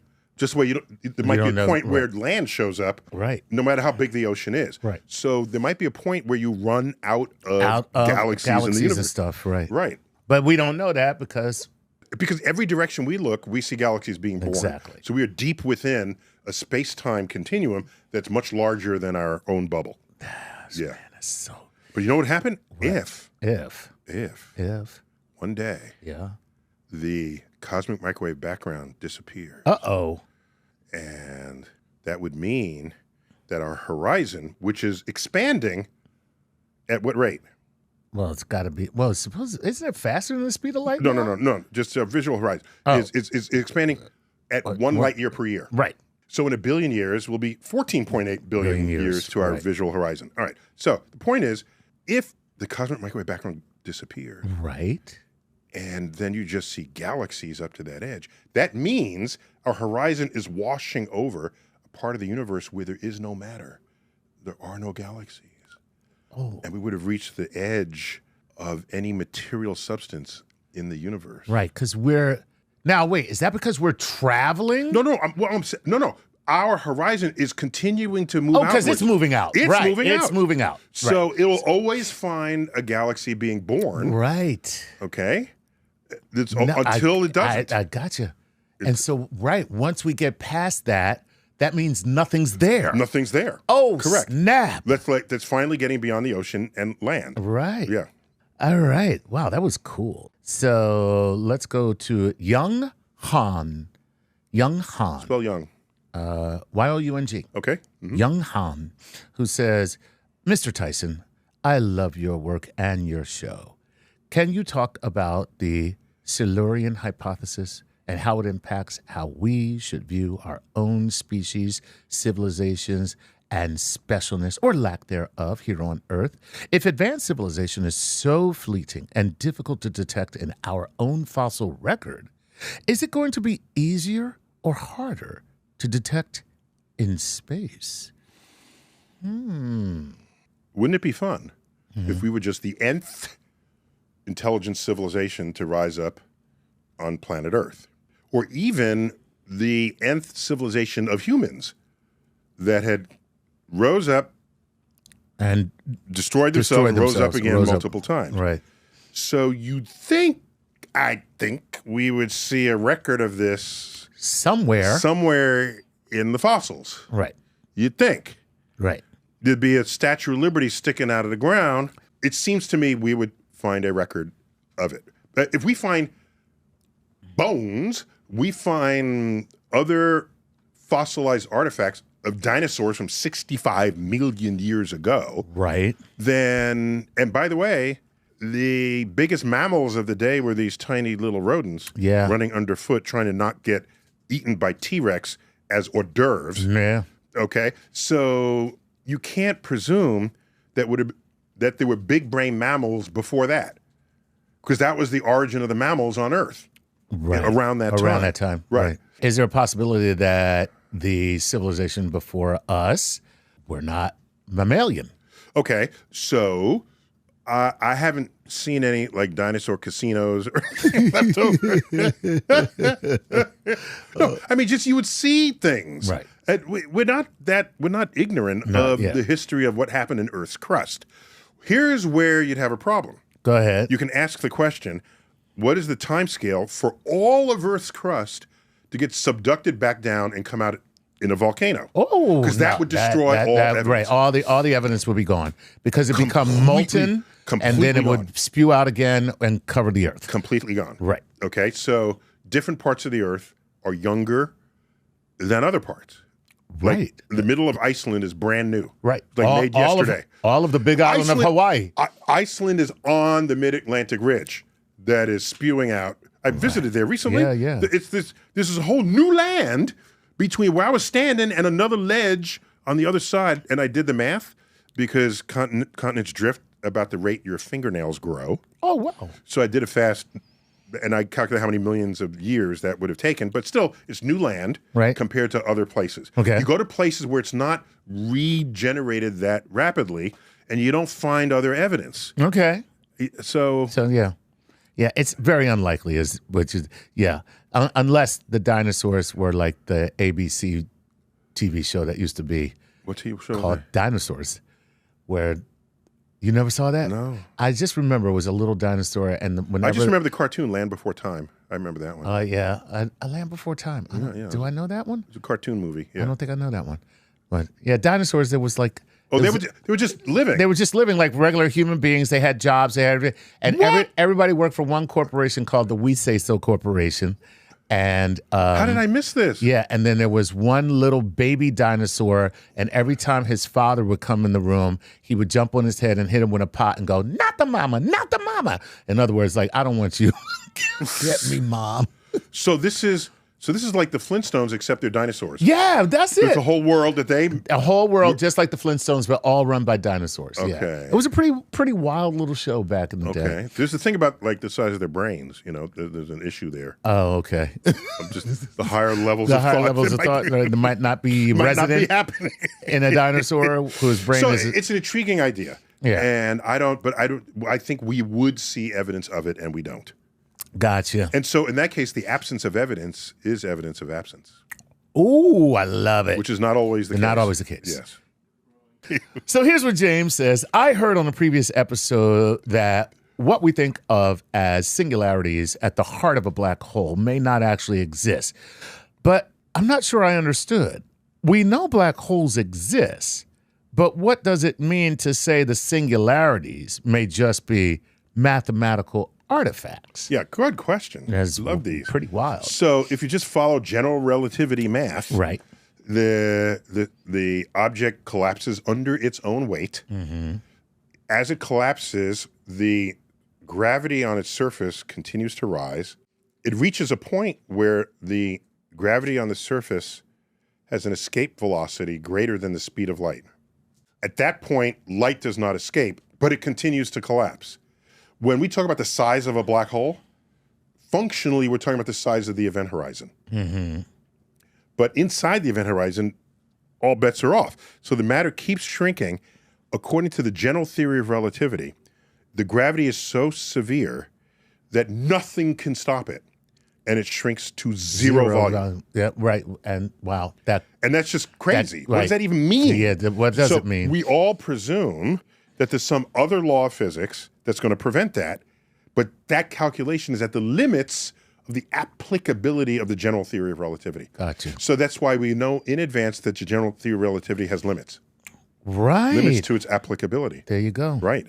Whereas quantum physics have yet to find a limit. Right. And we got smart people on that frontier, string theorists, who are trying to send the math into that singularity to try to resolve that problem. And it's because if you do, then you reconcile general relativity with quantum physics. Yes, you will. Yeah, that's pretty wild. Yeah, and more playfully, this fact that it goes to zero. Right. Some people say that's where God divides by zero. Okay. Because remember, you're not supposed to. You can't do that. You're not supposed to do it. You can't Right. zero. I still don't know why. I'm just like, Have you tried it? Because 0 divided by 0 is, I got nothing. No, that's undefined. This is Michael Trilling. He says, I'm an artist and I have been working in stained glass recently. Ooh. It had me thinking, how can light travel through some materials but not others? What makes something transparent at an atomic level? Yeah, so I don't have a good answer for that. I have an answer, but I know in advance It's not good. correct. So I'm giving like a just so answer. All to right. it. Okay. So transparent media, there's nothing to change the pathway of the light through the medium. And so it maintains a straight direction. Okay. Okay. And so it comes out the other side, you see whatever was on the previous side of that material. If the structure of the lattice or the molecules or the atoms is such that the light is either absorbed or dispersed, because it can still be transparent to light, but you can't see through it. Right. What's the word for translucent? Translucent. Right. Okay. Light still gets through, Frosted glass. but frosted glass. But the path the light took was varied, and so there's no coherent image that comes through to the other side. Gotcha. Here's a little known fact. As this person surely knows, light travels slower in a medium than it travels in a vacuum. Right. It travels slowest in a diamond, which helps it internally reflect so that when light comes in from one direction, it pops out a different direction. Right. When it's cut, when the facets are just right. Right. So that's why diamonds have a certain radiance of their own when they're just really messing with the light that came in. So Rihanna was wrong. It's not shine bright like a diamond. It's just refract light like a diamond. What was that from? Ocean's 8? No, she song? has a song, Shine Bright Like a Diamond. Oh, sorry, I didn't know that. Everybody It's not loves shining. it. It's not shining. Yeah, it's not shining at all. Right. Yeah. Alex Romillion says this. Greetings, Dr. Tyson and your ragtag team of lifelong learners. I'm Alex from Northeast England. My question, there's a lot of talk about mining the moon. Wouldn't that be a bad idea, considering if we're transferring mass from the moon to Earth, we won't make the moon lighter because of the gravitational effects it has on Earth, i.e. the tides? To weaken over time and eventually stop, what other effects could it have? Regards from a lifelong learner. I love it. And I love lifelong learners. Yes. Thank you for checking in. Yes. Okay. Couple of things. Couple things. First, two things. So it is likely that whatever we mine on the moon will stay on the moon or go to other places in the solar system where we're doing work. Right. It's not likely that the moon has something so valuable that we need to want to bring it back to Earth. Especially since the moon was carved out of our crust in a collision between a Mars-sized protoplanet and Earth. Right. It sideswipes up, our crust goes into orbit, coalesces to form the moon. Right. And so the moon it's our crust. That's probably not too valuable. No, it's not too valuable. Not too valuable. Yeah. To go there and then bring it back. So now, but suppose we did. Suppose we mined 100% of the moon. All right. Brought the whole damn moon back piece by piece. I love it. Okay? All right, we still have tides. Right. From the sun. All right, because sun tides are about a third as strong as the moon tides. Right. All right, so you still have tides. Not as big, not as bodacious, but you still have tides. How much heavier does Earth weigh? The moon is a little more than 1% the mass of the Earth. Oh, that's nothing. That's nothing. I ain't doing that. That ain't doing that. That's a Like if you weigh 100, a mosquito on an elephant. So if you weigh 100 pounds on Earth, you'd weigh 101 pounds and a little and change. No, that's barely and you worth. fluctuate that That's just not worth the trip. between meals and between poop. All right, this is Bas Oosterveld, and Bas says, "Greetings, Dr. Tyson, Sir Chuck. Bas from the Netherlands here. Something that's bothered me for a while is the term time. Ooh. Why do we still call it that? Time isn't absolute. It's relative and experienced differently depending on our motion through space-time. A photon doesn't experience time at all. Right. Wouldn't it perhaps be better to rename time in a scientific context? Would something like observer-related perception of reality not be a better representative of what we should call time? I'd love to hear your thoughts on this." I have one answer. So it's a cool little thing that he's positing. Time has one syllable. Exactly. And what he read there, count the syllables. Count the syllables.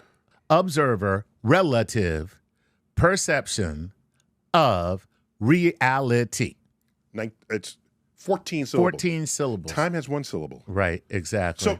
So take that word and make it mean what we want it to mean. And by the way, and that's the meaning of the word. And you can't even say, what time is it with his, you would have to say, what is your observer-related perception of reality right now?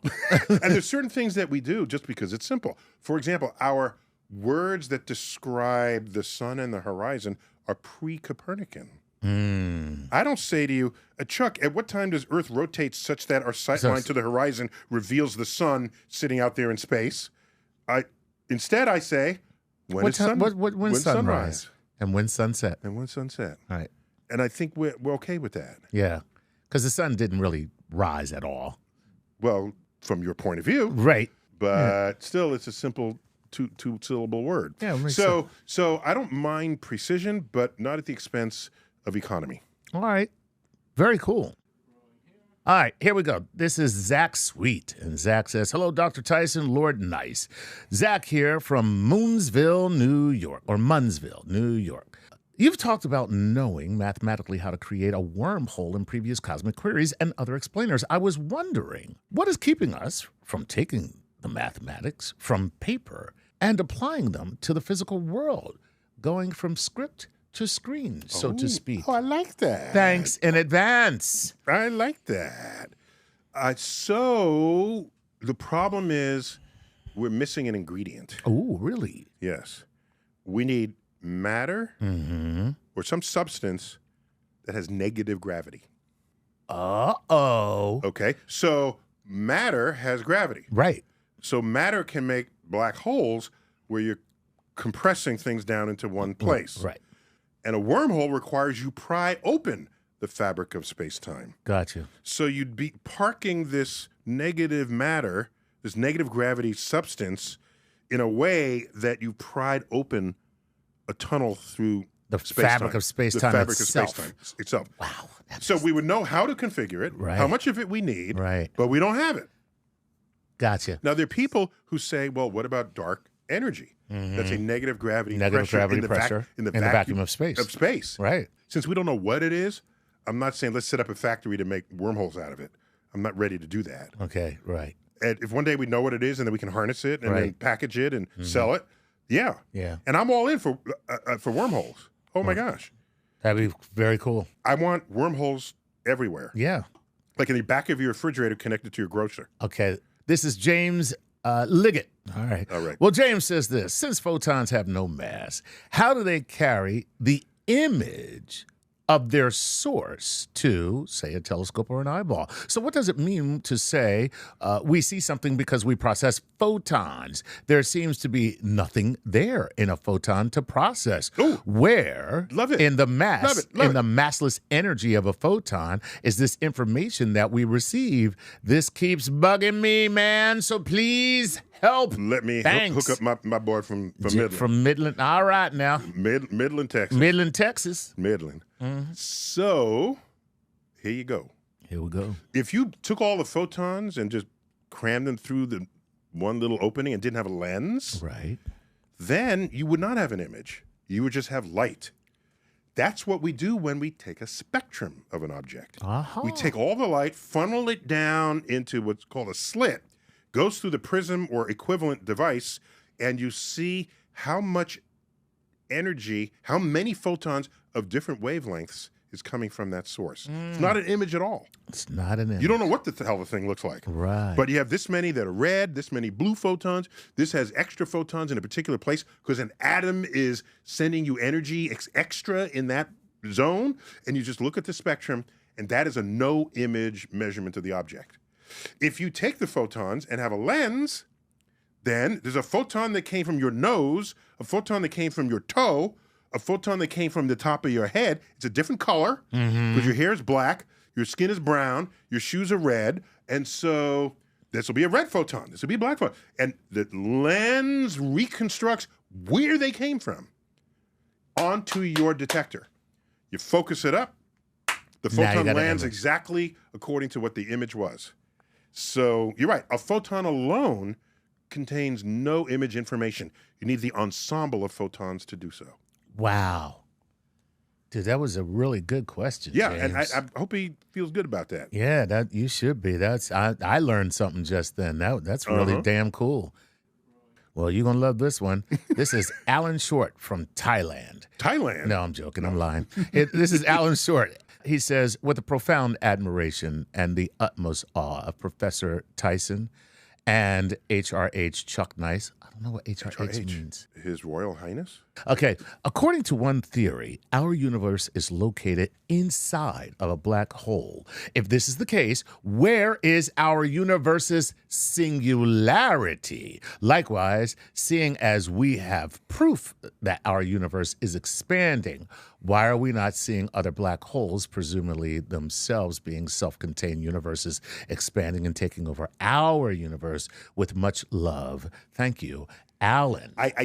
Brian Greene would be better to answer that, so Yeah? I'll give what I can. Okay. All right, so a couple of things. All right. Some equations related to a black hole apply to our entire universe, Okay. such as we have an event horizon. We have a horizon. Right, we It's do. analogous to event horizon of a black hole. Correct. If you look at the density of matter in the universe out to that event horizon, it is the density of matter you would need to make a black hole the size of our universe. But is it a black hole? Okay. Right. And so if it is, then there ought to be a singularity somewhere that we haven't seen. We don't know where it is. Right. Okay. And so unless we're just the information of the black hole. Oh. And so what we're seeing is the holographic information of the black hole. The black hole is inside our black hole. It would be more than information. So that could be just where the analogy breaks between the universe and what a black hole is. So you have a couple similarities. But one last point, and we'll end on this. Go ahead. That the equations of a black hole, and there's a book here that I can dig out that will describe them. And our guy correctly noted that a whole new space-time opens up inside the black hole. If you look back at us, the future history of the universe runs its course, and a whole other space-time opens up. So each black hole would contain a universe. A universe. But that universe is not sharing the space-time of our universe. Right. So they're worried, will it fill up or bump in? No, in higher dimensions, you can fit everything. Right. It doesn't make a difference. That's right. You can fit it all. That's so cool. Just a quick thing. You have a sheet of paper that goes to infinity. Right. It's 2 dimensions. If I go into a third dimension, I can have another sheet of paper that goes to infinity. And it does not intersect the first. Exactly. In fact, I can have an infinite number of infinite sheets of paper. One above the other. Correct. So when you add higher dimensions, you don't have to think or worry about, stepping on each other's toes. Cool. It can happen. Right. It's not a thing. Right. All right. Yeah. Yeah. This is Writer's Eye, who says, how far are we away from being able to track gravity waves? I know we can detect them, so tracking them would be the next obvious step, in my humble opinion, that is.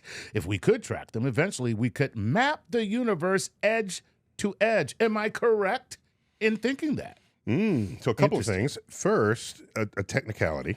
Right.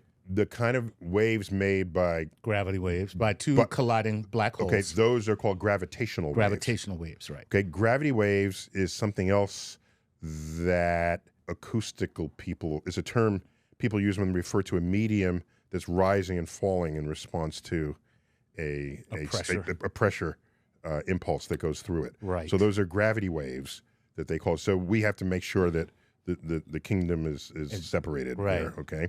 The lexicographic. Nice. the lexicographic reference has to be correct. Distinct. So gravitational waves. So we detect them when they wash over us.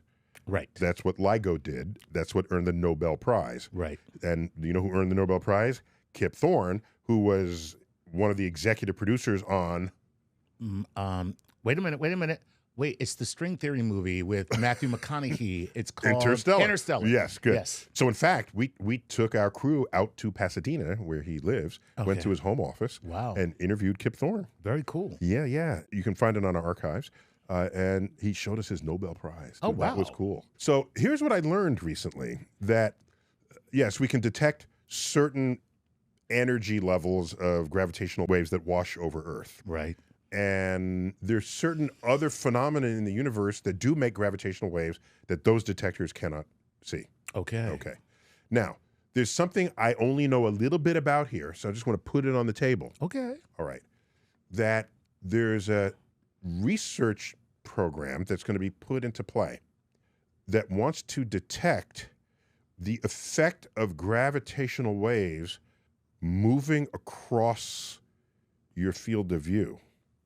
So if you have a pulsar, which has very, very precise spinning rates, the most accurate Set a clock by it.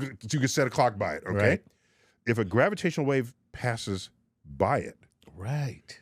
there's a change in the rate. Right. You'll see the rhythm change. The rhythm change just briefly. Yes. And so the idea is you monitor all the pulsars, you get their Right. rhythms known, Right. and then you see one change. And then you look to see if it If it coincides with a gravitational wave.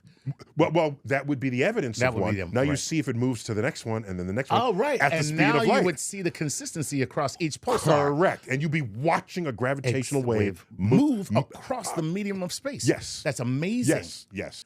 This is Maurice Vanderlinden. He says, hey, Neil, hey, Chuck, I've been wondering about something Jana Levin said once in your episodes, that it might be possible that if you look far enough into the cosmos, your line of sight can loop around and the universe can end up at your position just along the timeline. Doesn't this imply that, if true, the universe is a perfect 4D sphere? You would see your past location, in your case, a young solar system, from every angle, so it would appear smeared out across the cosmic horizon. Love the show. Kind regards, Maurice from Haarlem in the Netherlands. Oh, Harlem. Yes. Yes, Harlem. It's where we got our name, Harlem. Harlem, here in New York. Yeah, back when the Dutch were running. Yeah. They owned it all. They owned it all. Yeah. They put in all the canals because we have Canal Street. Yes. You know, and that's what they do. Absolutely. Even back then. Nothing but canals. So I don't know if I can answer it in the precision that's That he's sought talking here. about, right. But I can tell you that we do live in an open universe, which means we're expanding out forever. Right. So there is no sight line that will come back to where we are. Right. It goes out. Because the sight line is continually moving. Correct. And out away from And us. out away All right. from us, so there's no way that you could loop back because Okay, it's so always going. in a closed universe, the universe will recollapse so that a sight line, in principle, will ultimately come back. And the way to think about that is just the surface of a sphere. Right. We'll call it a balloon, a perfect spherical balloon. We're all crawling around on the surface of that balloon, and if you send out a beam of light, it will go away from you, but then come back and hit you in the back of the head. Right. Right? But that would be later. Right. Okay? And as the balloon begins to shrink back, because it's, well, wouldn't have to shrink. It just has to be closed. But if it's closed, it will shrink. Don't look at me. I'm not the astrophysicist. So, the cosmic microwave background, Right. we have done some experiments to test for this. Oh. So, the microwave background is in every direction. Right. So, if you look this way and you get an exact, I know exactly the patterning that's happening there. And then you just look that Turn way. around. Right. Is that exact pattern? Same pattern. Because if that's the thing, then that means they are the same place. Right. That means that was a line that went around and met on the other side. Right. Okay? We haven't found that. We haven't? No. Oh. But we've looked. We've That's looked. my point. Gotcha. We've looked very carefully for statistically significant repeated patterns Gotcha. all throughout the cosmic microwave. Gotcha. Okay. Yeah. Okay. So that's the best I can answer that. No, that's a great But answer. Jana might have come in with some more teeth in that answer. Well, Yeah. leave it to Jana. Yeah. You know, she's always a mind blower. That's very cool. All right, this is Igor Vihanek. He says, I've always wondered if there are higher dimensions. Could the expansion of the universe be caused by space-time falling into another dimension? Like if our 3D space was a waterfall falling into a higher dimension and we simply perceive it as expanding in all directions. What would it mean for dark energy? Thank you. What a weird concept of our space-time So here's the thing. falling into another dimension. Right. There's no evidence that one dimension is susceptible to another dimension in that way. Correct. So, I for see what you're example, saying. let's take the surface of a table.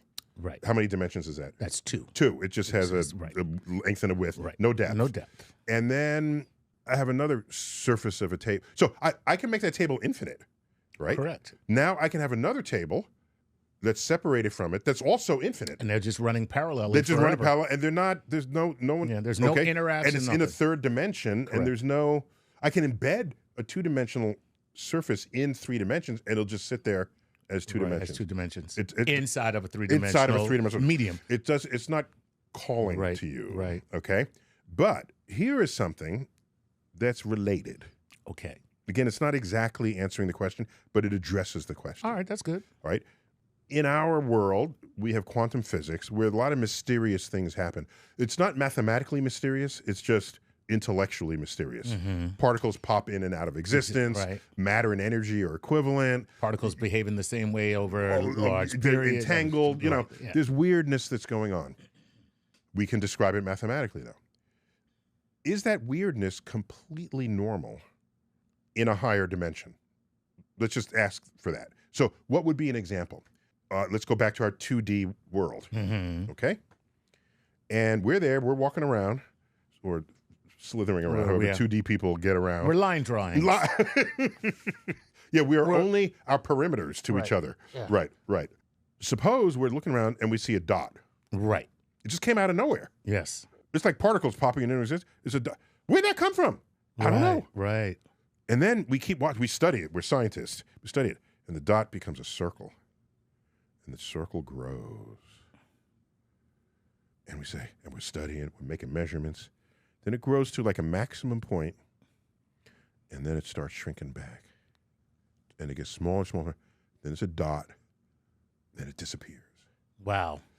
So we can't explain that. Right. We don't understand it. Right.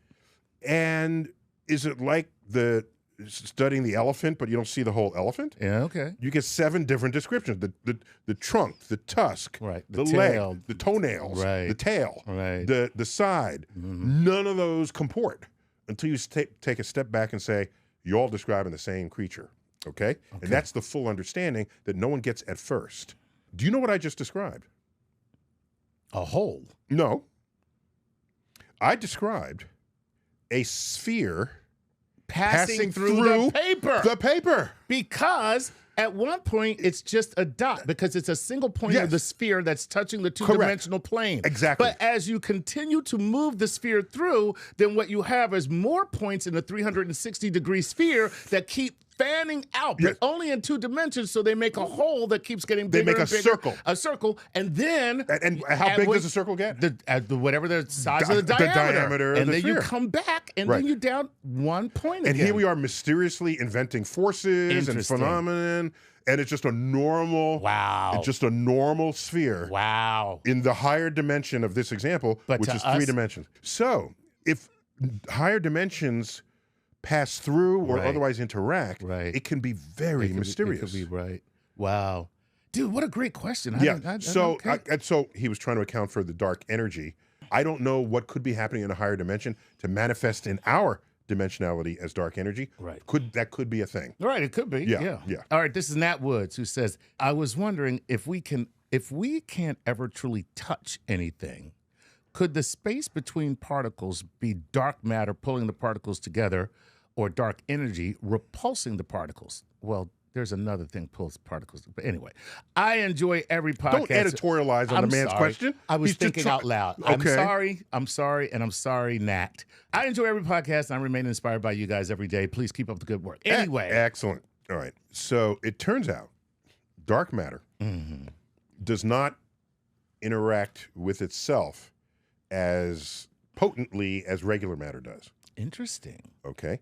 So when regular matter gets together, its molecules grab on. Yeah. It makes solid All objects, kinds of things. like liquid, gas. It'll make So we have regular matter planets. Right.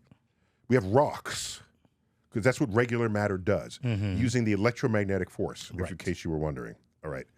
Dark matter, what we call dark matter, which is really dark gravity, does not respond to the electromagnetic force. At all. At all. Doesn't interact. Doesn't interact. Okay. So it doesn't interact with us that way, Okay. nor does it interact with itself that way.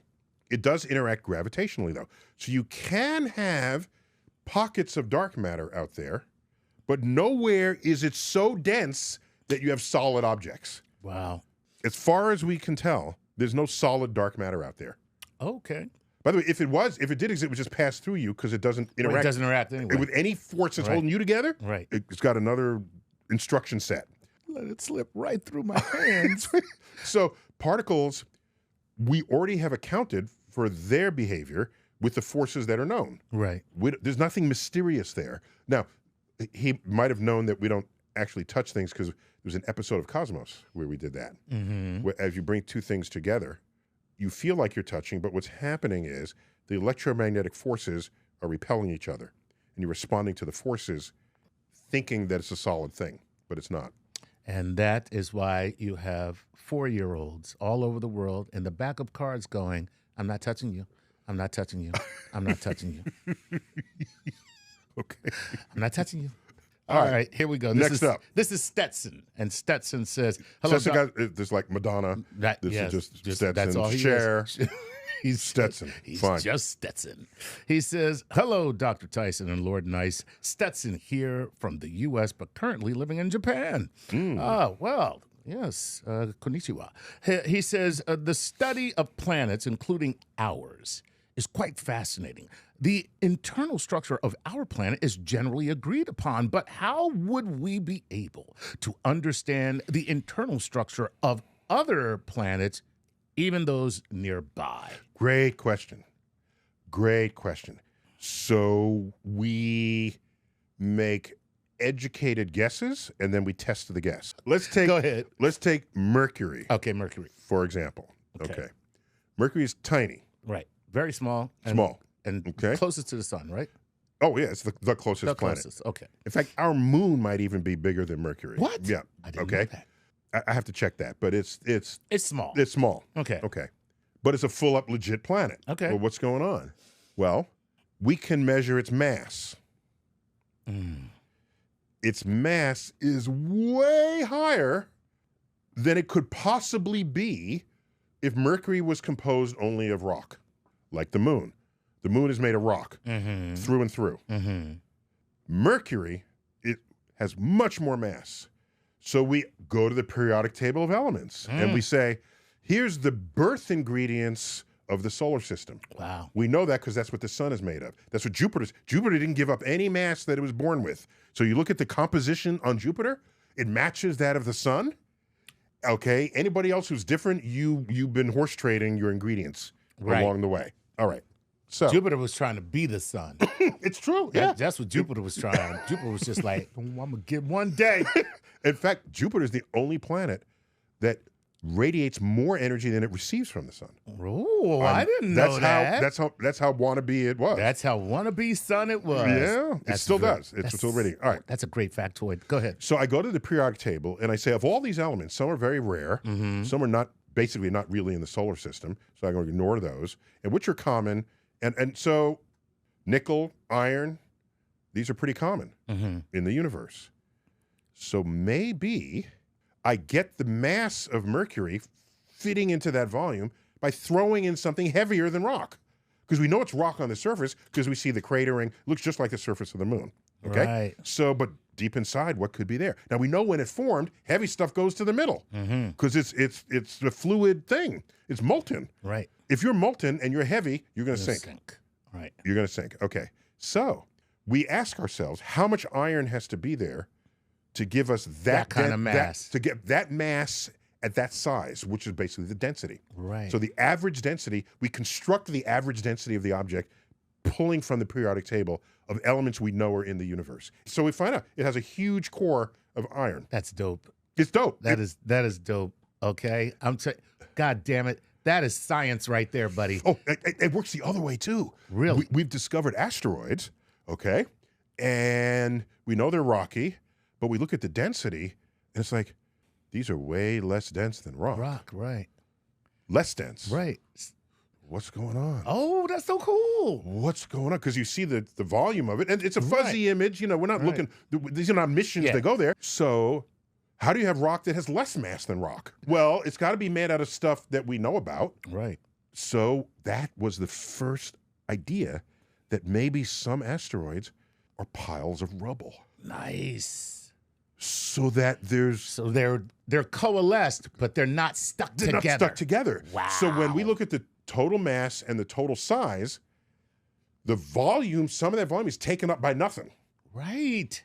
confounding our deduction for what its density is. Like a floating ball of pebbles. Pebbles, There'd that's be right. so much space in between each pebble that floating ball The would overall never have density. the density of a The rock. overall density is lower than rock. So that matters because we want to deflect an asteroid.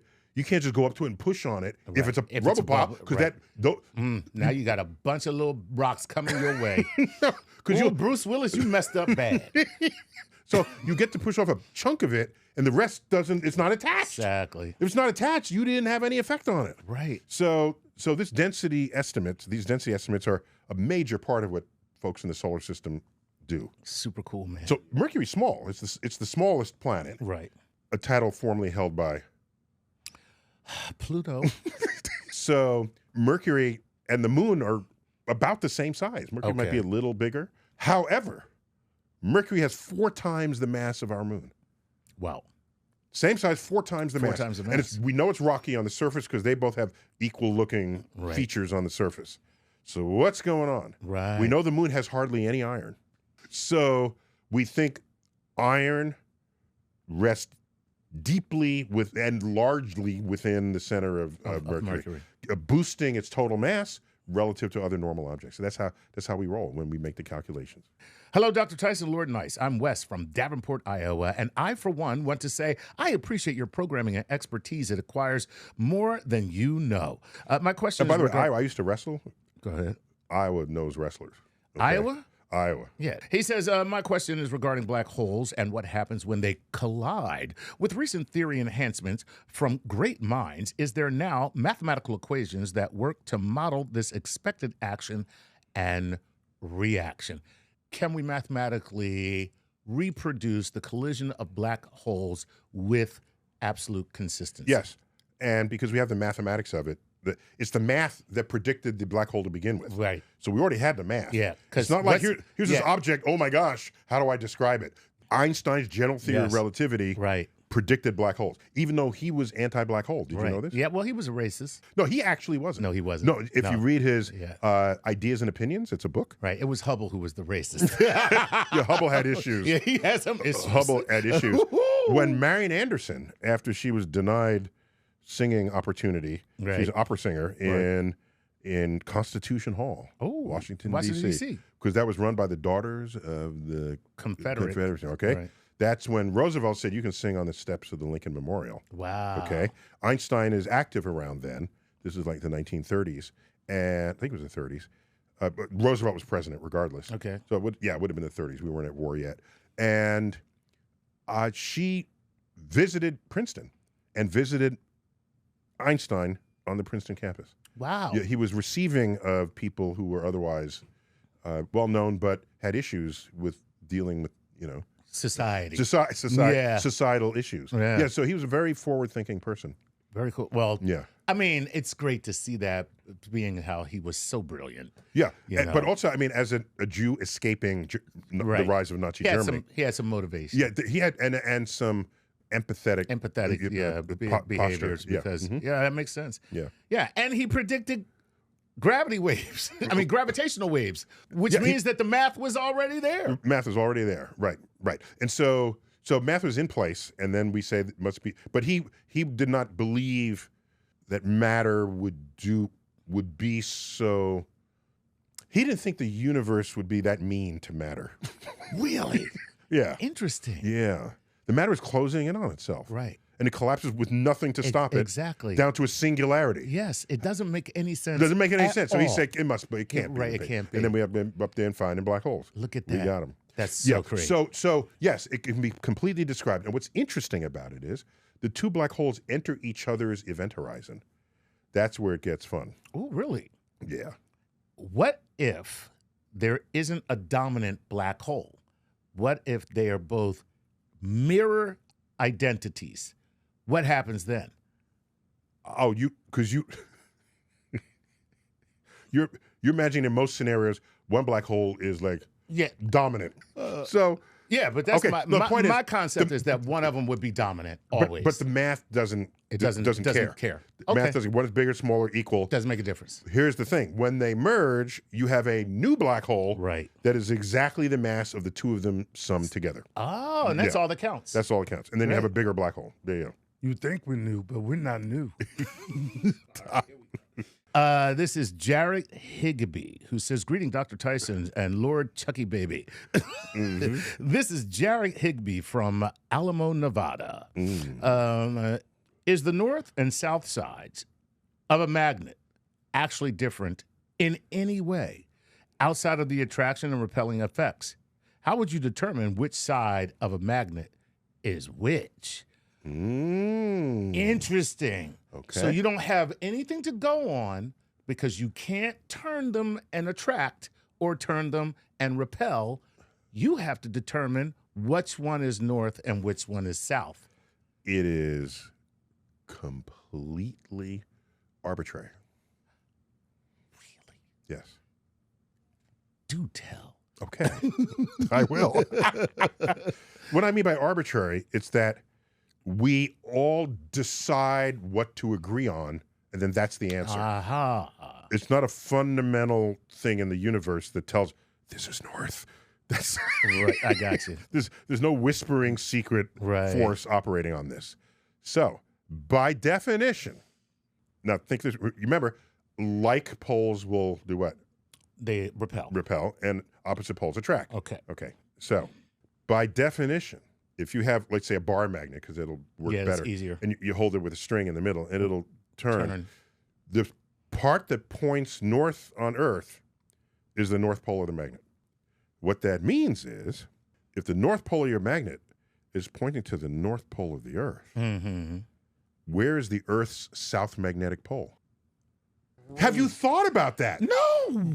How we call it our north pole, and north magnets point to it. Now you point a north pole to a north pole, and it repels. Exactly. Something's going on there. Wow. That's crazy. Yes, Earth's south magnetic pole is in our the North Pole. Yes. So now, why we had someone ask from down under. You can ask, what makes that the north pole of the Earth at all? Right. Was that arbitrary? Was that arbitrary as well? Okay. Yeah, because from where we're sitting. Well, the folks in the South Pole, they might have another opinion on the matter. Exactly. Okay. Anyway. That's another one that's decided by decree. Okay. Arbitrary consensus. Okay. And you know how we get it. You ask, which way is the Earth spinning? Okay. Okay. Curl your hand, take your right hand, curl your fingers in the direction Earth is spinning. Now point your thumb up. That's the North Pole. Yeah, look at that. So that's it. That's it. But suppose most people were left-handed then. There's no left-hand rule. It's only a right-hand rule. Okay. Yeah, See, yeah. And now there's your And problem. plus, most people are not left-handed. That's my point. We're discriminating against left-handed I see. So you people. think if left people dominated, if we it might were have been all left-hand- dominantly left-handed, we would probably done it the other way. Oh, so then the North Pole Well, would have we'd been be in the down. South. Right. Yeah, if they did the left-hand Right. rule. Yeah. Okay. Yeah. You do that for any rotating object. Right. That's how you can say that the planet Uranus is tipped 98 degrees from the vertical. Oh, okay. How's that possible if you just have another axis that's up there? Right. Because the It's the right-hand spin. rule It's the spin. takes it down below. That's so cool, man. Yeah. That's very cool. That's how you can have a planet that's 180 degrees flipped. Right. Why don't you just say, well, just call that north?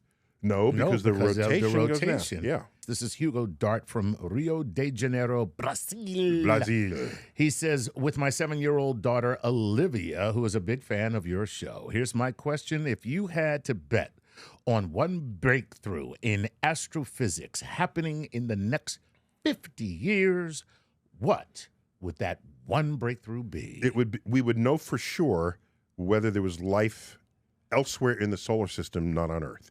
Cool. Either in the oceans of Europa or in the soils of Mars. Right. with where we think Where we water think has water gone. has gone. We will know for sure whether there is or there is not. Right. And if there's not, that's important information. Very much so. And if there is, that's even more important. So Right. I think we'll know that probably in the next 30 years, based on missions that are scheduled. Another question. So, okay, here we go. This is Logan Sinnett, who says, hello, Dr. Tyson, Lord Nice. This is Logan's a cool name. Logan is a cool name. That is badass. He says, this is Logan from Phoenix, Arizona here. Have you mentioned that the best telescope discoveries are unexpected discoveries? So I was wondering if the JWST has made any interesting unexpected discoveries thus far, and if so, which one interests you most? When I was coming up, Mm-hmm. there was the record for what's the farthest object in the universe. Okay. And it's measured by redshift. So, with the letter Z. And there's a mathematical form for that. But the bigger is the Z, the bigger is the farther away the object is. Okay. In my day, the farthest objects were Z of 5. Okay. Okay. When I was coming up in ranks. Right. We might have hit 6 when we built the Rose Center 25 years ago. Okay. The farther away it is, the closer back in time it's getting. To the beginning of the... Correct. Right. But not only that, start from the beginning of the universe, you couldn't make anything until the universe cooled down. Right. All right? To the point where matter forms, like atoms form. Right. Now we have atoms. Now the atoms can coalesce and make stars. Before they make stars, the universe is still expanding. We call that the Dark Ages. Hasn't made stars yet. Oh, wow. Okay? We called it the Dark Ages. Interesting. All right? JWST looks around, found galaxies in the Dark Ages. Redshift 14. Oh, my gosh. 14. That's crazy. My head is exploding. Yeah. So first, what? A galaxy at redshift 14? Holy shit. Okay. A. B.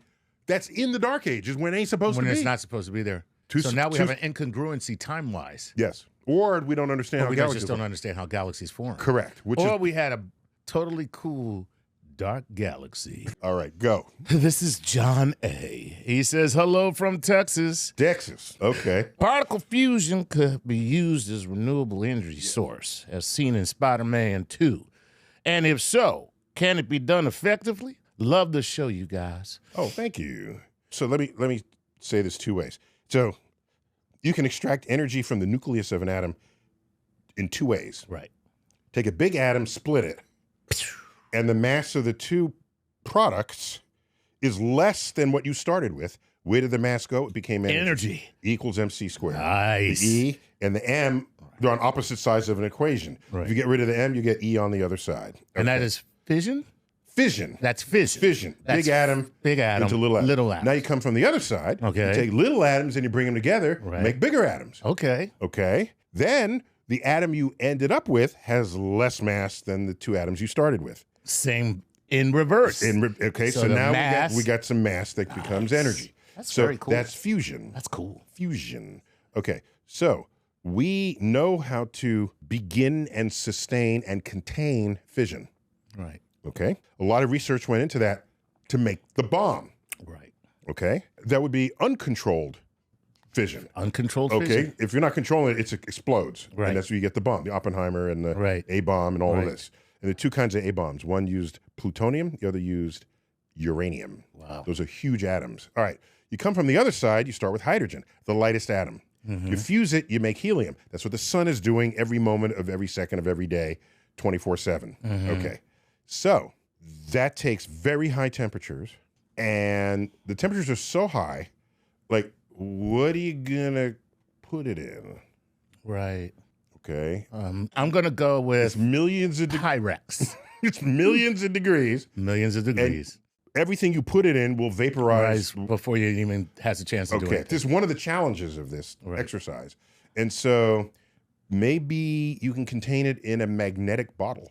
Ooh. Yeah. Yo, that's super cool That's because dope. now you're using the magnetic force to contain it. That's it's brilliant. Brilliant. So there are different styles of this exercise. The tokamak, it's a machine that creates a toroidal volume where you would then have your plasma, very high temperature gas, ionized gas, and in there you'd get the fusion. So the problem is... Wow, that's so cool. No. By the way, we've made fusion bombs. Right. So we have uncontrolled nuclear fusion. Right. They're called bombs. Yes. The sun is in full control of its nuclear fusion because at the center of the star, and the pressure surrounding it from all the rest of the star keeps it in check. Right. Okay. Otherwise, the whole star would go kablooey. Yeah, Right. yeah. Official term. Kablooey. Kablooey. I love it. There's no uncertainty about the meaning of that word. You can't mess that up. Kablooey. So some of the challenges are, how do we control it once you get it started? Okay. And we've not been able to do that effectively, really. But recently, months ago, in the United States, and I think it was at Lawrence Livermore Labs, they managed to get more energy out than they put in. To make this whole thing happen. Well, that sounds to me like the nascent stages of fusion reactors. Yes, it is. But all the information about this wasn't fully reported on. Uh-oh. No. I mean, it's just the experiment, the energy that goes in the experiment versus came out, it was net positive. Okay. However, what it took to set up the experiments in the first place, the whole kit and the caboodle to get to that volume in which you had the fusion is itself a whole expenditure of energy and technology. Exactly. And so it's a first step to show you that it's possible. And what you have to do is make everything else efficient that's around it on the hope and expectation that one day this can run like the electric car. Like the electric car, once you have it and you're driving it, it's doing great in terms of if you take renewable fuel and use that to put the electricity in the car, what you're doing is you're net zero. Net zero. But the fact is, if you made more pollution making the car that makes no pollution. Yes. So it was an important test of concept. It made headlines, by the way. Right. And I was interviewed heavily about it, if I remember, on CNN and this sort of thing. So I was very happy about that because there's no shortage of hydrogen in the universe. It's the number one atom. Yeah, right. All right? Yeah. Did I tell you I was listening to a radio play one time? There were aliens that were coming to Earth to suck up our water supply. Right. Because they thrive on hydrogen. Right. And they knew that water is H2O. Right. H2O. Right. All right. And I'm listening to this. They came across the galaxy to consume our water supply. Right. To get hydrogen. When only the most plentiful thing in the entire 98% of all atoms in the universe are hydrogen. These are some stupid aliens. Right. And so I was very disappointed. So anyhow, there's no shortage of hydrogen. Right. And so if we could perfect this process, then it's unlimited energy for practically zero cost for the rest of the world and all of civilization. Wow. And it's not dependent on if the sun is shining or if the wind is blowing or if the tide is moving or what oil well you dug. Right. Or it's not dependent on any of that. Any of that. Yeah. Wow, it sounds like a wonderful dream. Well, listen, sounds like we're on our way. That's right. But people still have a spook factor about nuclear power. Yeah. Well, There's still, if you told them how many people died mining coal, oh my God, to supply their energy that we've been using for the past century and a half. Right. Yeah, it's hundreds of thousands of people. Oh, without a doubt. Right. Not to mention how messed up their skin is just because of it. It's terrible. Or their lungs. Their lungs. God. I had a geeky childhood. Right? Okay. So I always wanted to know what was the longest word in the biggest dictionary. Okay. And at the time, my access to dictionaries included the Random House unabridged dictionary. It's the best. Okay. I didn't know about the OED, but the Oxford English Dictionary, but the Random House was nice and big. Yes. Found the biggest word. Yeah. Okay. It's pneumono-ultramicroscopic silicovolcanoconiosis. God bless you. So sorry. I'm so sorry that happened to you. That is sensibly abbreviated to black lung. Wow, is that what that is? That's what that is. Black lung. So pneumono, right? Ultramicroscopic. Okay. Silicover. So that's like the tiny silicates, little silicates right? Inside the pneumono lungs. Yeah, right. Coniosis. So it's the medical folks staple together all the syllables. But so that's coal, and it's coal dust, and people died from this. So I'm not here to say fewer will die with this. That's not the right way to approach this. No. Just demonstrate the safety of these nuclear plants, and maybe people will come around. Pneumono stuff. I don't know if it's still the biggest word in that dictionary. Plus, I don't know what the biggest word is in the Oxford English Dictionary. Okay. That's a whole other thing.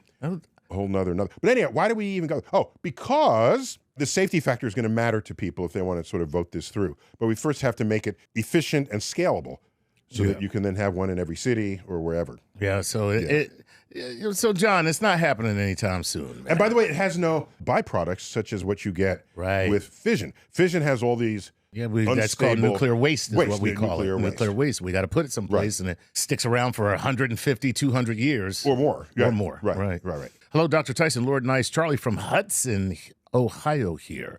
This may be elementary, my dear doctor, but I've heard it said when discussing the accelerated expansion of the universe and the Hubble constant that the further away objects are in the universe, the more redshifted they are and therefore receding away from us faster. Wouldn't it stand to reason then that objects closer to us in time and space are receding more slowly and that the expansion is slowing over time? Can you please help me understand how this works? Thank you for expanding all of our horizons. Oh, I see what he did there. Yeah, did you see that? Good. Yeah, that was nice. Very good. Very good, Charlie. We're on to you, Charlie. Very classy. So the first half was correct. Right. All right. As an object is farther away, yes, the way the expansion profile of the universe works is that those objects that are farther are receding faster from us. Okay. Those objects that are nearby are receding more slowly. Okay. As the universe expands, these things will all go faster. And so to think or suggest that it's nearby objects are receding more slowly, so therefore aren't we, what did he imply? So what he's saying is that wouldn't it stand to reason that the objects closer to us in time and space are receding more slowly and that the expansion is slowing? Oh. Okay, so over time, because you got to throw a time factor in there. If you waited 1 billion years, those objects would be farther away from us and moving faster. Exactly. So no, nothing's slowing down. Nothing. Right. Yeah. Right. At all. As a matter of fact, it's speeding up. Right. Speeding up. Speeding up that's the real problem. That's the real problem. That's the real problem. Right. It's actually. I don't want to value judge nature. I'm not going to call it a problem. Okay. I'm just going to call it an observation. All right. Okay. Okay. The universe is expanding without limit, such that the universe will end not with a bang, but with a whimper. Oh, that's terrible. And not in fire, but in ice. All right, so there you have it. I hope that satisfies you, Charlie. But thanks for the good question and the great little wordplay. So this is Danny K. He says, hello, Commander Tyson and Sergeant Nice. No, don't do that, Danny. It's Dr. Tyson and Lord Nice. Don't be giving us... Maybe he doesn't know why they call you Lord. Is that... So he just... He thinks people just giving you titles. Just giving you titles. Yeah. Yeah. Okay. All right. Right. Yeah, no. So maybe he's a new subscriber to the series. All right. He doesn't have the backstory. He doesn't have the backstory of Lord Nice. All right, let me give it to you, Danny, real quick. Okay. What happened? Who was she? She was a 4-star general or 3-star major general. So She's a 3-star general. We had a major general on interviewing her about... Was it climate change or something? Yeah, it was climate change. Something? All right. Yeah. And we had Charles Liu. Who was on. Charles did some wordplay with Gilbert and Sullivan. Right. Okay. And we said, you are the very model of a modern major general. Because she's a major general. We were doing Q&A, and people said Dr. Tyson and Chuck. Right? And you said, you got all pissy about it. That's what happened. And you said... why can't I don't have a title. I can have a title. Right, everybody got a title but me. And the major general said, we will forevermore call you Lord Nice. That's what it was. And it's stuck That's ever what since. it is. It's stuck ever since. That's right. So the major general gave me that, Danny. Yeah, and it's an earlier episode of StarTalk. Well, here we go. I salute thee, he says, Danny Kringdongo, hailing from the flatlands of the Netherlands. A question I have, seeing as to so many sittings and other archaeological discoveries are being made underwater. Would this sudden rise in water volume be a result of those ice thingies melting due to global warming? Or could it be due to the Earth's position and distance from the sun and the moon? So, when we have underwater archaeological finds where there were civilizations and they're now covered in water, is that global warming, rising sea level, melted icebergs? What would cause that? Yes. Is what he's, and that's yes. Yes. Okay. Next question. All right, here we go. So he's from the Netherlands. Yes. The Netherlands. And so they will be in very high demand as sea levels rise. Yes. See, it's a question suitable for someone. Somebody from him, where the whole country is canals. The whole country is canals and dams. And dams and dikes. And dikes. Right, okay. They're going to be in high demand as sea levels rise, and we want to keep our land masses. Help us make these canals and dikes. And, you know, we do it a little bit in New Orleans. There's whole sections that are below or at sea level that get flooded easily. So they have the levees, this sort of thing. Right. So the Dutch are experts at this. I mean, come on now. Yeah, that's their whole world. So I'm not surprised by this question. It's very much culturally informed and inspired. So as you go back in time to the last ice age, we know Earth was like covered in ice and glaciers. Where did that water come from to become glaciers? I'm going to say rain. Rain? Where did the rain come from? The sky. How did the rain get in the sky? Well, it evaporated from someplace else. From where? From the land. It was, No, the land is frozen. The oceans. It evaporates up, and then it becomes clouds, and then it goes someplace, and then it rains down, and then it freezes. It snows down. It snows down, not rains down. Snows down, freezes. Does it return to the ocean? Well, it can't because it's frozen. Thank you. So then what systematically happens to the oceans? Oh, they got to get shrinked. They systematically drain. And as they do that, more and more land masses manifest. Is exposed. That's correct. Coastlines grow. So no doubt there's no end of cities that just got flooded as we slowly came out of the Ice Age. Gotcha. And they had to move inland. All right. But that would have happened slowly as the water melted once again. Have you ever seen on a map?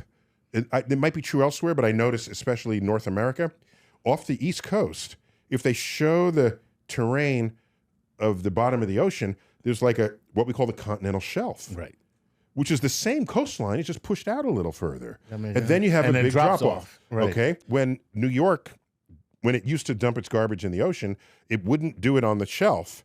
It would take it to the deep part and then drop it out. Right. So it goes way down. Okay. So you say, where'd that shelf come from? That was the coastline when the oceans were less. Gotcha. Okay? So you can imagine New York City having been built way off on that edge. It'd be completely underwater now. Right. Okay. So the time scale of that is thousands of years. We're now going to have that happen in decades. Yes. Yes, we are.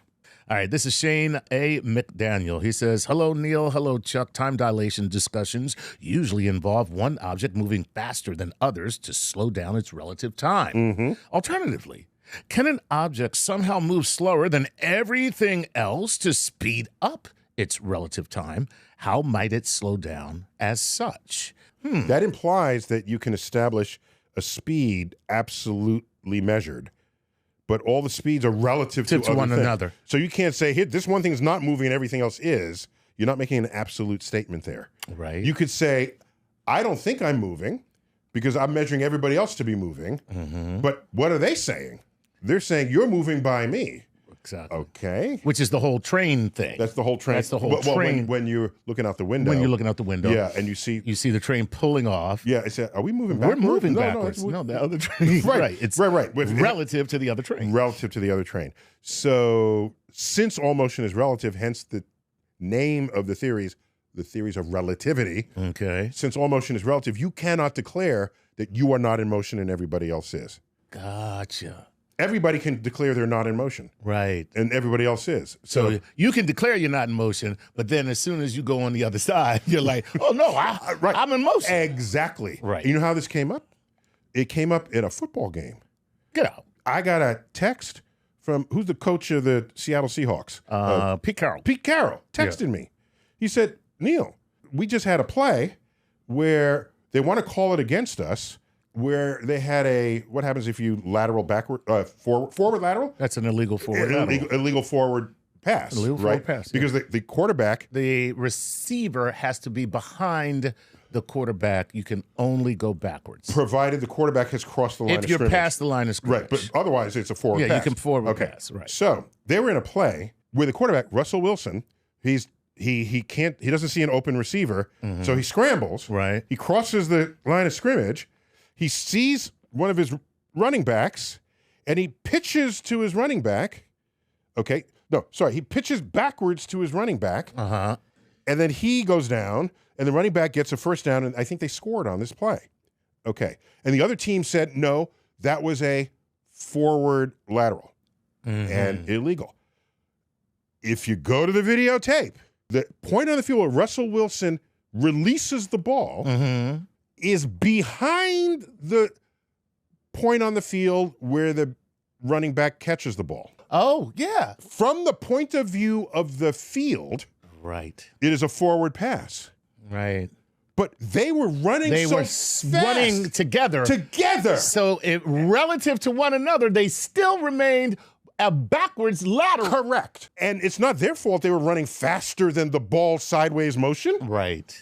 Okay? So he's running so fast that when he throws the ball backwards, the ball actually ends up going forward. Okay. Okay. He throws the ball backwards, but he's running so fast that when the guy catches the ball, he's past the point where he let go. Okay. Even though he's behind him the whole time. Okay. So I analyzed it and I tweeted back and I said, according to the field, it's a forward pass, but according to the moving reference frame of the players, it was a legit lateral. And that's, you know what that's called? A Galilean transformation. So you take one coordinate system and transfer it into another. And it's a completely legitimate, it's just a different coordinate system. And from the coordinate system of the running players, everything was legit. And you should not penalize them just because they can run so fast. And so the play stayed. I gave Pete Carroll some extra ammo to make sure it wouldn't get overturned. That's cool, man. Yes, that's still online. I mean, still. That's great. So anyway, so that's this. So that's relativity in a nutshell, right there. Look them up. Galilean transformation. And we talked about this a little in some other where, you know, you've been on the freeway and there's always somebody who's racing somebody else. Always. And they're darting in and out among the cars. Right. And I was in a hurry. Okay. You're going 60 miles an hour. They're going 90 miles an hour. Okay. In and out among the cars. However, they're not really going 90 miles an hour relative to you. Right. They're going 30 miles an hour. Because it's 90 minus 60. Right. So it feels dangerous when you see this. But as long as everybody is just moving at 60 miles an hour, as far as they're concerned, you're standing still and they're driving 30 miles an hour among you. Right. So it gets dangerous if you decide to not do 60 miles an hour and just turn the car while it's coming by. Then definite accident. And the accident will feel the 90 miles an hour because his body is moving now 90 miles an hour, and then it moves 0, and then basically you don't survive that. So it's lethally playing with the laws of physics. All right, here we go. This is Karthik. Karthik says, hello, Dr. Tyson, Lord Nice. This is Karthik from Berlin, Germany. Ooh. If the earliest light from the universe to reach us is represented by the cosmic microwave background radiation, which is from 380,000 years after the Big Bang. Yep. How did we determine how far back from that point the Big Bang took place? So he's saying, how do you know 380,000 years gave you first light from the source of the light, which would have been the Big Bang itself? So where do we get 380,000 years? And that's basically what he's asking. Okay, so a lot of the action took place in the first fractions of a second. There's an excellent book written by Steve Weinberg, a brilliant physicist, won the Nobel Prize. He wrote a very successful physics book, small, called The First 3 Minutes. That's amazing. And in there, it takes you from the moment of the explosion of the Big Bang to what went on in the universe after 3 minutes. And I turned those first 3 minutes into most of the first chapter of my book, Astrophysics for People in a Hurry. Because the first chapter is called In the Beginning.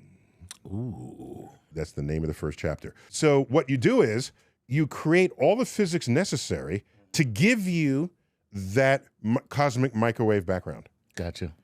And once you know how much mass is in the universe, and you ask yourself, what must have been going on in the universe to give us that state where the photons run free and you get the cosmic microwave background?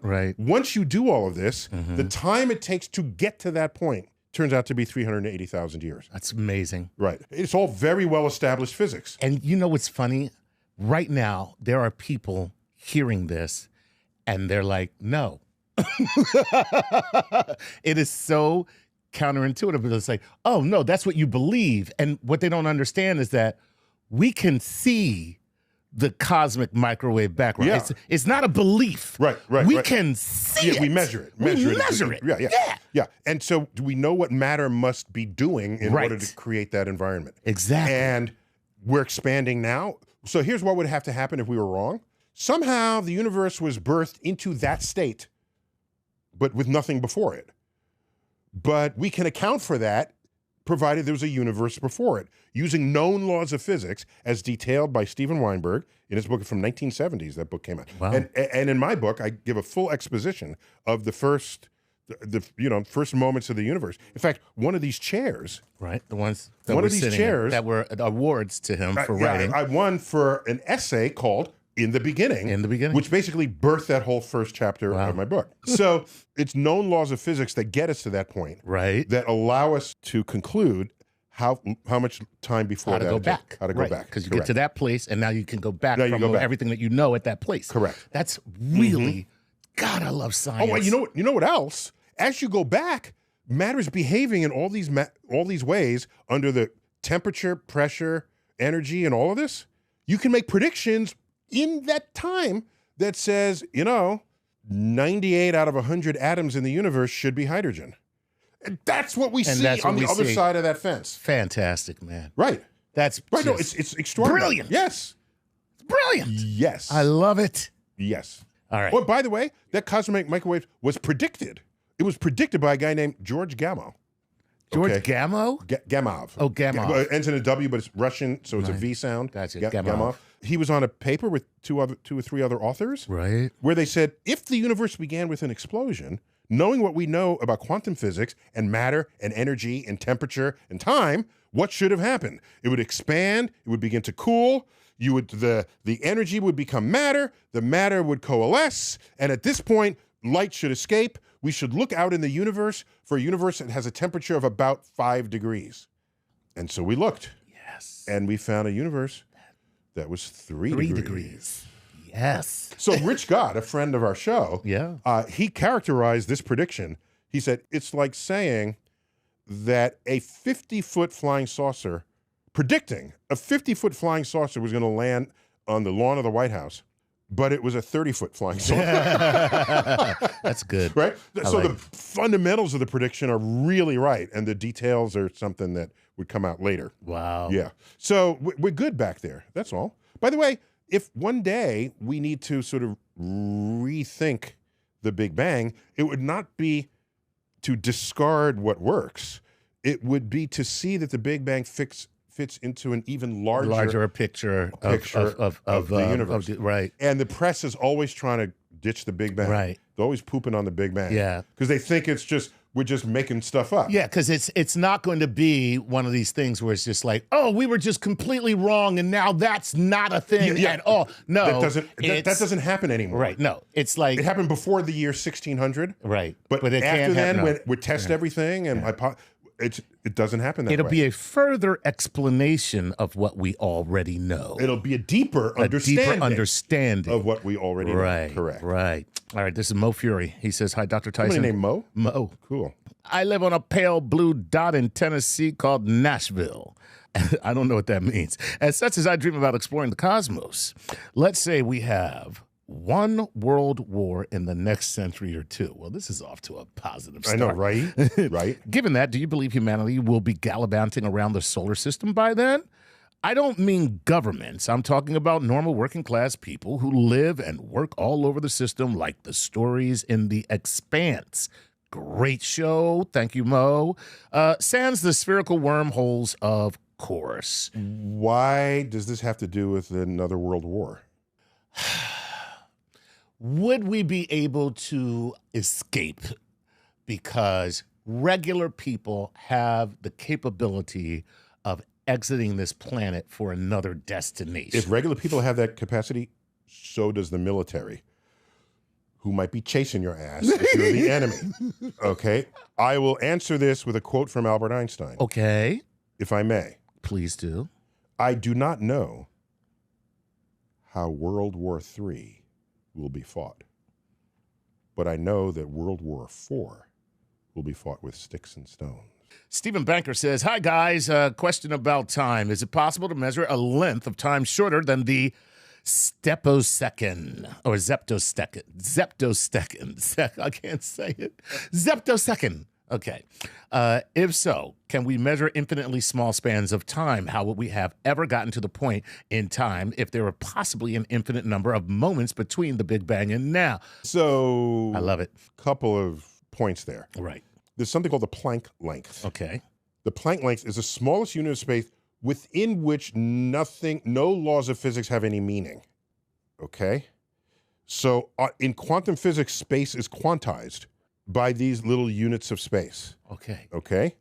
So the time it takes light to cross a Planck length, it seems to me would be the shortest unit of time because there's nothing that can take place inside of a Planck length. Ooh, lovely. Because that is the pixels of life. So it's like you're traveling in between the actual pixels that make up the picture itself. Yes. Yes. So you go pixel to pixel, right, but there's nothing in the pixel for you. Right? Because the pixel is just, there's no more detail there for you. Got it. So that would be the shortest unit of time possible. Anything shorter than that, I don't know that you could measure it, nor would there be anything there to measure. Right. So there's no medium there. No, nothing. There's nothing there to for you to put any kind of ruler up to and say, this is where we are, this is where we're going. Correct. Because anything. Units smaller than that have no meaning. Right. Doesn't make a difference. In the quantum universe. In the quantum universe, it has no... By the way, general relativity requires space be continuous and not quantized.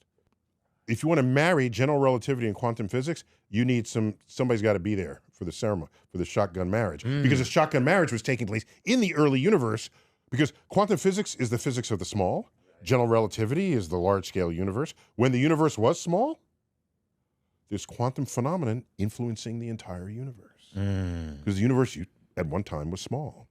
Okay, so let's say you could divide time infinitely small. Zeno's paradox is, you know Zeno's paradox? I don't. You don't know Zeno's paradox? Okay, you have a destination. Well, you got to travel half that far. Now, with what's left over, you got to travel half that far. What's that? You got to travel half that far. Are we there yet? You got to travel half that far. Okay, right. You keep doing this. You're never getting there. Never getting there. You're never ever going to get there. But you end up getting there. Right. So that's Zeno's paradox. Exactly. Okay, so we would learn how to solve this mathematically.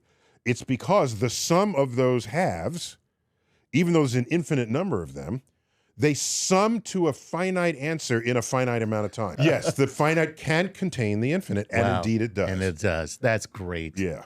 Yeah, so he shouldn't worry about that part of the question. That part of the question, yeah.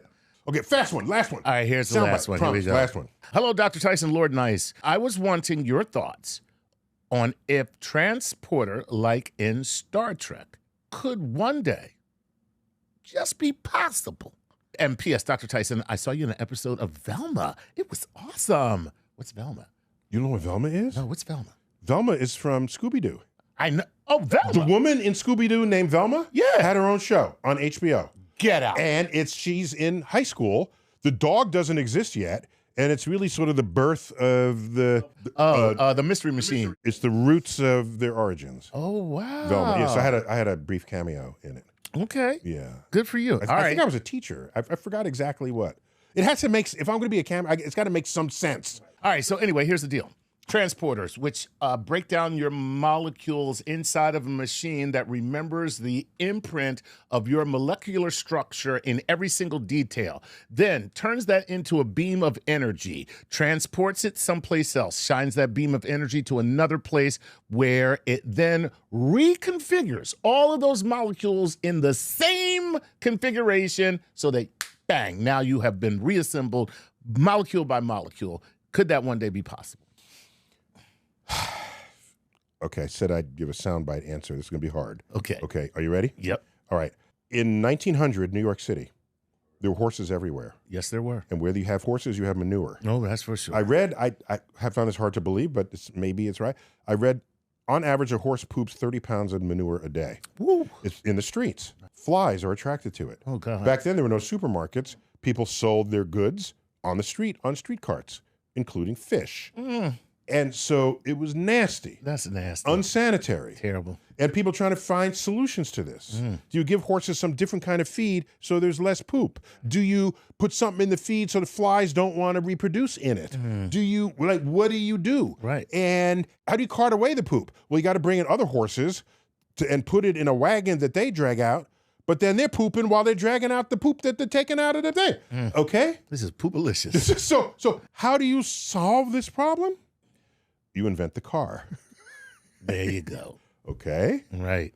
The car solved that problem. Right. I assert that the transporter, as brilliant an idea as that was, which allowed the original series to not have to land rockets on surfaces, which would have been a whole overhead of special effects. Right. So they said, we need another way to do this. It also ruins most of the storylines. No, you need a place to put your rocket. You know, Right. and you can't Yeah. beam into a place to get the job done. Yeah, you can't get the job. Yeah, you got to land. You got to land and get out of the rocket. Right, Okay. that sucks. So it was a brilliant visual mechanism vocabulary for this storytelling. Okay. I'm thinking by then, no, you won't get transported. We just open a wormhole. Oh, there you go. You step through, now Step you're on through the one, planet. boom. You're not disassembled and reassembled Right. with the risk that maybe something goes wrong. Using the structure of quantized space. Thank you. There it is.